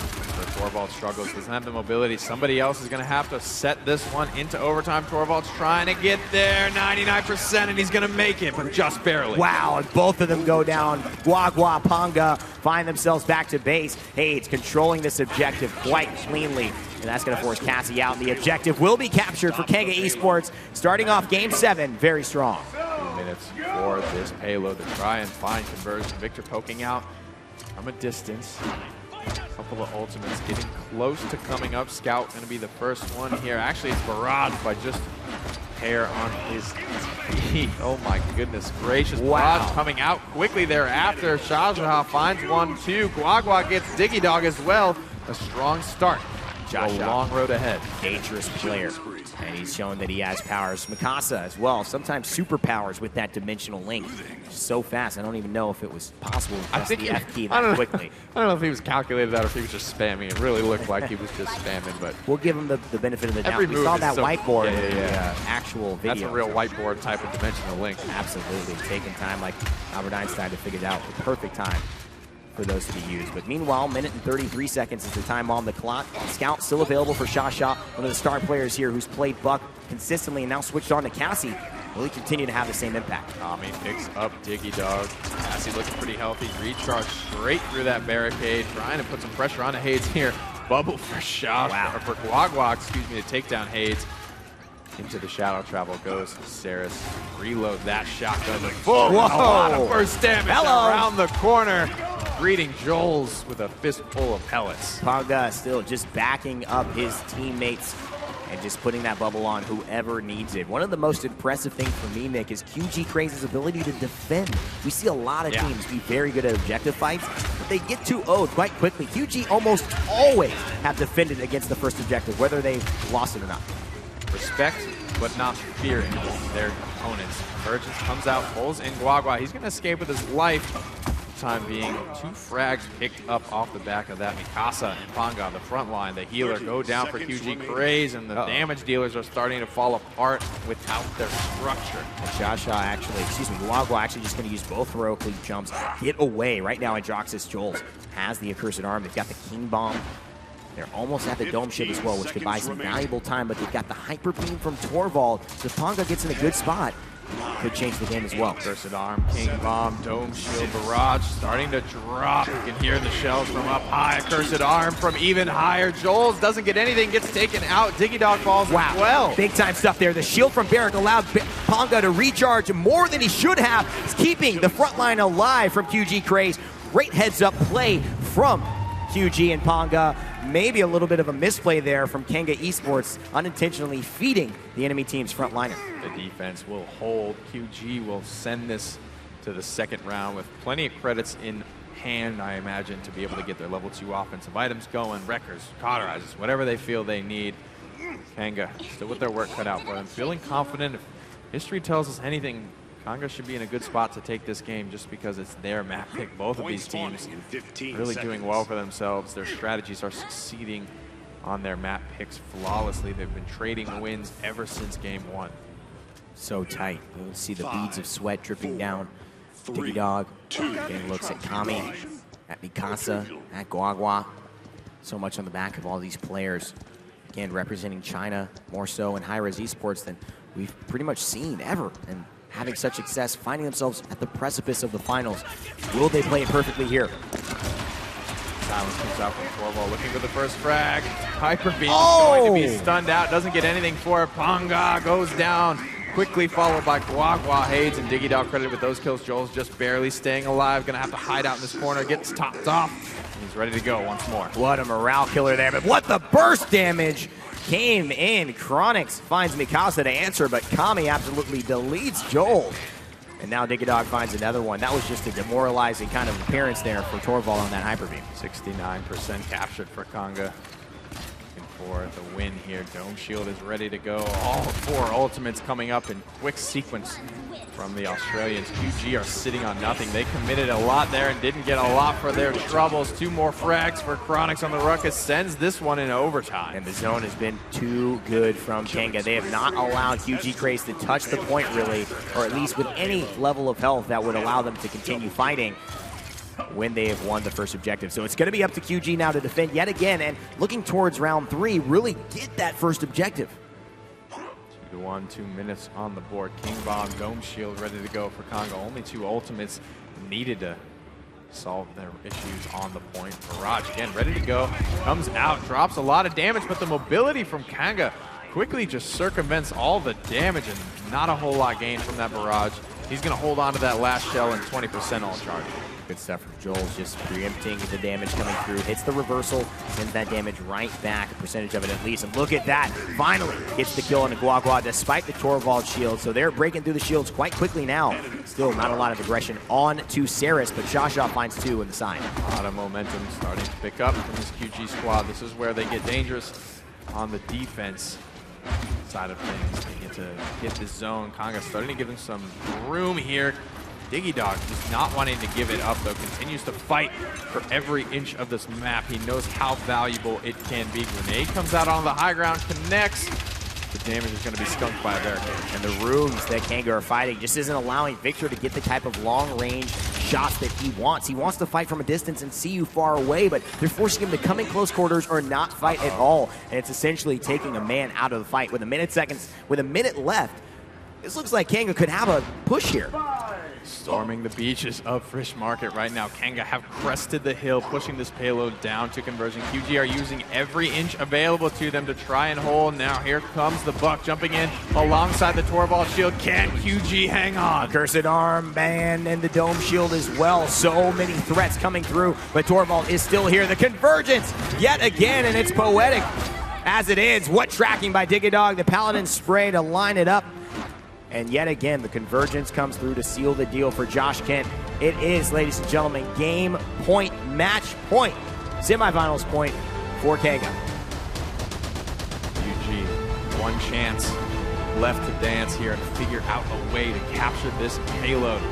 Haven't been able to do it yet on Fish Market. Kanga just need one more round to go their way. But they have an even more difficult opponent, Team Cryptic, awaiting them in the finals. Final round here. Potentially QG got some ultimates. They got the items they think they need to succeed. Looking at a couple of cauterized too. The big difference here is all the caught 3s on Kanga's side. Only one ultimate to do it. Not a whole lot in the tank for either squad. It's going to come down to pure mechanical skill. Torvald on the point, just getting as much as possible thanks to the comeback mechanic. And now DigeDoG kind of actually finds himself in between 4 members of the side of Kanga of QG, Craze. And just forced to stay away. He's got the King Bomb in hand, though. The electric pop. Kronicx may have saved his life with that disengage onto Buck. Panga finds the first blood. 2 quick answers from both squads. Going the way of QG now. 3 for 2. DigeDoG and Joshkent, the only 2 left alive. Shasha's got to find a kill here. They cannot let DigeDoG stay on, and they won't. QG Craze, 81%. It looks like they are going to be able to capture this next objective, but Saris, Joshkent, we know that they can do a lot to disrupt that idea. Barricade comes down. Haydz falls shortly thereafter. Silence out. This Ruckus can't do anything. He falls apart. QG are hanging on for free kills and the payload. Wow, QG Craze with a great roundabout flank. They send one the other way. They send Torvald Panga to the point, and 4 of them wrap around. So when DigeDoG actually aggresses back, it looks like he's into safety, but he's actually in 4 other members of the Chinese team, and they take him out, put him under pressure, and that really was the difference. He was on a 15 streak. Kami cleans up the kill on the DigeDoG as well. 4v5 for QG Craze, looking for an angle here, but they don't want to get too aggressive. This payload still has a ways to go before it's going to crest that hill, and they don't want to put themselves in a bad position. They've got some momentum on their side. They want to keep it going and get as much distance as you can. You have seen in the previous round and a lot of rounds before it how much an inch can do for you. Joshua on the Cassie on a 5 streak. That's what they need to see. He's so much been a game changer for them. On the Cassie, less as effective in this match for sure. But if he continues his winning ways, they may find the value. DigeDoG goes down. That's exactly what they want, but they've lost Mikasa and Panga. QGuagua getting a kill onto Joelz in response. 3 for 2 in favor of Kanga right now. Shasha trying to find something to keep things going for his squad. QG, a couple of ultimates, the Torvald Hyper Beam, as well as the Victor Barrage. Illusory Rift just off the mark. Buck Wild in a similar spot. The big thing is they don't have a great setup. Joshkent making these fights very easy for Kanga when he hits these massive convergences. I'm looking at something like a Torvald Beam to maybe give them an early edge. You see there's plenty of hazard zone off in the distance here on Frog, or on Fish Market that Torvald can use. Oh, love the patience as well, shown from QGuagua. Just gets in, gets out. Right now the barrage coming through, creating some space. Does Victor find something? Kronicx takes a lot of damage. He's fighting in the back line as well versus Shasha, who's going to come out. QGuagua and Panga fall. DigeDoG again responsible for one of those. Yet Joelz looks to fall here. Going to shatter as well onto the Hexa-firing Ruckus. Dimensional Link. Oh, he's turning left and right. Still gets the kill. Heart beating, hands are shaking, but it takes a while for Mikasa to go down. DigeDoG credited with that kill. Shasha goes down as well. 23 seconds. Might have an opportunity to look for an overtime here. 4 members are alive. Shasha just now respawning for QG Craze. We've seen Torvald make his way into the point, but Kronicx is not looking to let that happen. Just trying to dismount. You can see trying to cover as many angles as he can. He spots the majority, but he misses Torvald on the horse, who makes a considerable amount of distance, but he is taking a lot of damage. He sure is. And how much damage will Ruckus be able to build up in this fight? All those percentages still ticking away, even in slow motion. Got him to 23%. Which means that the Hexafire will not be available to start the subjective fight. They're going to have to do without it. But you know what they have? King Bomb. They've got a Convergence. They got a Dome Shield as well. Kanga with more than enough tools to get the job done. QG Craze yet again staring defeat. Have a lesser in the face version of that comeback mechanic enabled once again, like we explained in the previous game. So the first tick of this point for QG will be worth 4%. Following tick will be worth 3, then back to 4, and so on. Kangar looking at 3% per tick. They've got to get this the old-fashioned way. Itemization starting to get towards that luxury area where we're looking at rejuvenates, life rips, little flavor pickups here and there, cauterized 3s across the board. Record 3s as well. QG with 3 ultimates. With 4. That's an early Dome Shield. They're going to finish up Eric here. They want to get the kill. Can they do it? Oh, the Convergence pulls them back in. Will that allow them to find the kill? No, Mikasa will trade out 1 for 1, getting Joelz. And look at this Hyper Beam. 1, 2. Oh my God, double kill from Panga. QG might have just done it, ladies and gentlemen, and tied this thing back up. The X Factor, they didn't have the team fight set up, but they have what they need to drive it home. Torvald needs no assistance from lesser beings. Barrage still available. A lot left in the tank for QG because they didn't need any of it to find that huge team fight. Shasha gets a kill. Haydz goes down. 96% for QG, and they've done it. They've done it. Now they have the momentum, Nick. If they can keep this up, this could be big. Kanga Esports now with 3 members down are facing elimination if they cannot defend against QG. And this could be a staggering blow that may end their tournament. This was looking so good for Kanga off the start. They have to remain calm, cool, and collected. Looking at their player cams, they don't seem to be in a panic just yet, just pure concentration from all 10 of these champions. Scout available for Cassie, the King Bomb, not utilized in that last team fight just because of the dominance that QG were able to show. And Haydz really, for me, getting caught out early with the Dome Shield, trying to stay alive and still losing his life. The big difference maker. Hexafire, yet again, still not available. 2 ultimates for QG Craze. Scout, Barrage being popped. 1 shell drops, 2 shells drop, 3 shells dropped. 0 kills found. Joelz finds QGuagua. Takes down Kami. 1 answer from Shasha. Can he continue to keep this one going? The reversal was used too early. He wanted to mitigate the damage. He thought that Shasha was going to shoot around the corner. Ended up not having that tool in the duel. Therefore ended up losing with just a sliver of health to Shasha's name. Doesn't matter right now because 1 minute and 13 seconds left on the clock. Both teams decide that we're just going to wait. We're going to find full 5-man team fights and see who can get a pick faster, better, more efficiently, and then run to the races. Roles reset. The last minute of this round has struck.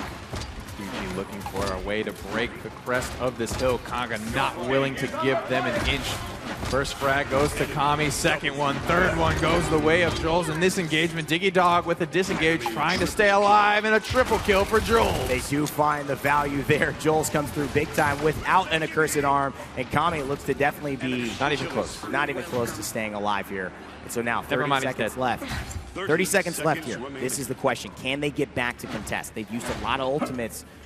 They don't have much in the Joelz, frankly, may have saved Kanga's tournament right there with that triple kill. That is the type of play they needed to make. No ultimates needed for it either.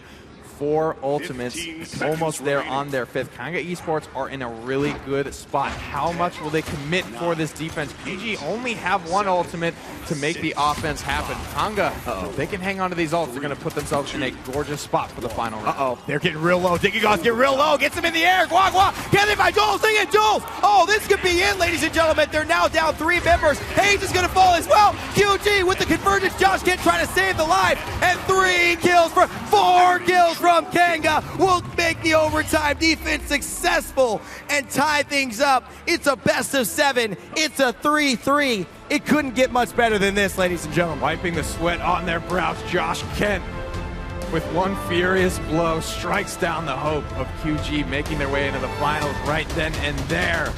With a 3-3, game 7 in just the semifinals, ladies and gentlemen, of this tournament. Stage has been set since yesterday when China defeated the number 2 seed, the land champion in Europe. Now they seem to take their talents over to OCE. But will Kanga respond? They certainly did last round with Joelz and Joshkent showing up big. Hexafires are ready now, Nick. Excuse me, Hexafire is not ready now. Will that be the difference maker? King Bomb, Accursed Arm, Dome Shield versus Hyper Beam and a barrage, and all the mechanical skill that can be mustered. There comes the lineup. QGshasha gets 1 kill. Here's DigeDoG, but is he going to go down? He falls. QGshasha with 1, QGshasha with 2, QGuagua with 1 of his own. QG have almost team wiped Kanga Esports. Will they be taking to the finals? 30% for Craze and climbing, 21% for Kanga. A strong zone comes out. Their own map choice starting to go against them. Another shot comes. Joelz just barely alive by the skin of his teeth. Hyper Beam is going to get 1. Haydz the first to fall. They lost the tank, and that means they've got no sustain on the point. Joshkent's the last one standing in terms of capturing the objective. 87%, 90% for QG, 96%. Joelz is there. Will Mikasa get it? Resonance Ying gets the kill onto Joelz, and it looks like Panga, QG Craze are just waiting any contest. For the tournament, Haydz just offside of the point, drops the Dome Shield, trying to stay alive. Rocket Boots around, giving QG the run. Oh my God! Oh my God! QG Craze take the win. It is a North America China Finals in Paladins, ladies and gentlemen. Kill me now. They've done it against all odds. 7th seed coming into this tournament. No one knew what to expect, but QG have shown up in the biggest of ways, defeating all that the world could set before them.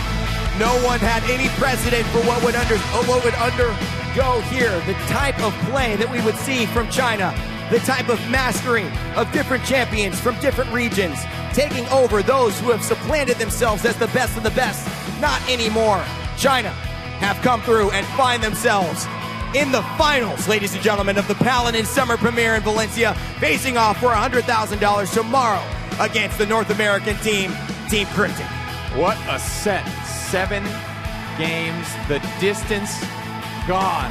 Marathons on both sides. 3-3. Kanga still in their seats, almost in disbelief of what has just happened. They thought they were prepared. They were probably the most prepared of any team here, but it did not matter. QG, 129,000 damage from Kami, 122,000 damage from QGshasha. Huge numbers put up, and fighting tooth and nail, they get it done.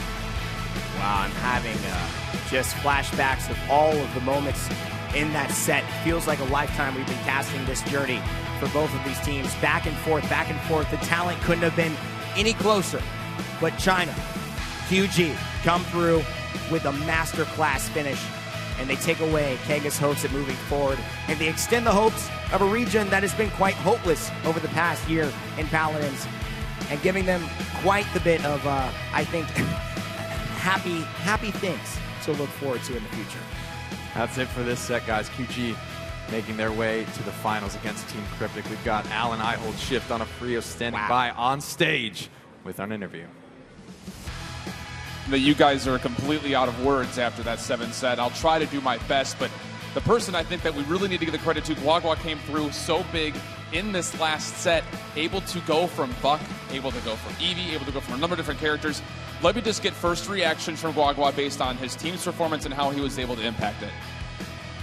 就是你打了各种各样的英雄，然后你现在有什么感觉？就是这样能得到赢了。因为我们打这么多英雄，我们中国的打法是所有英雄都可以上，不像欧美的那种，就是比较单一几个塔，我们是打得比较激进。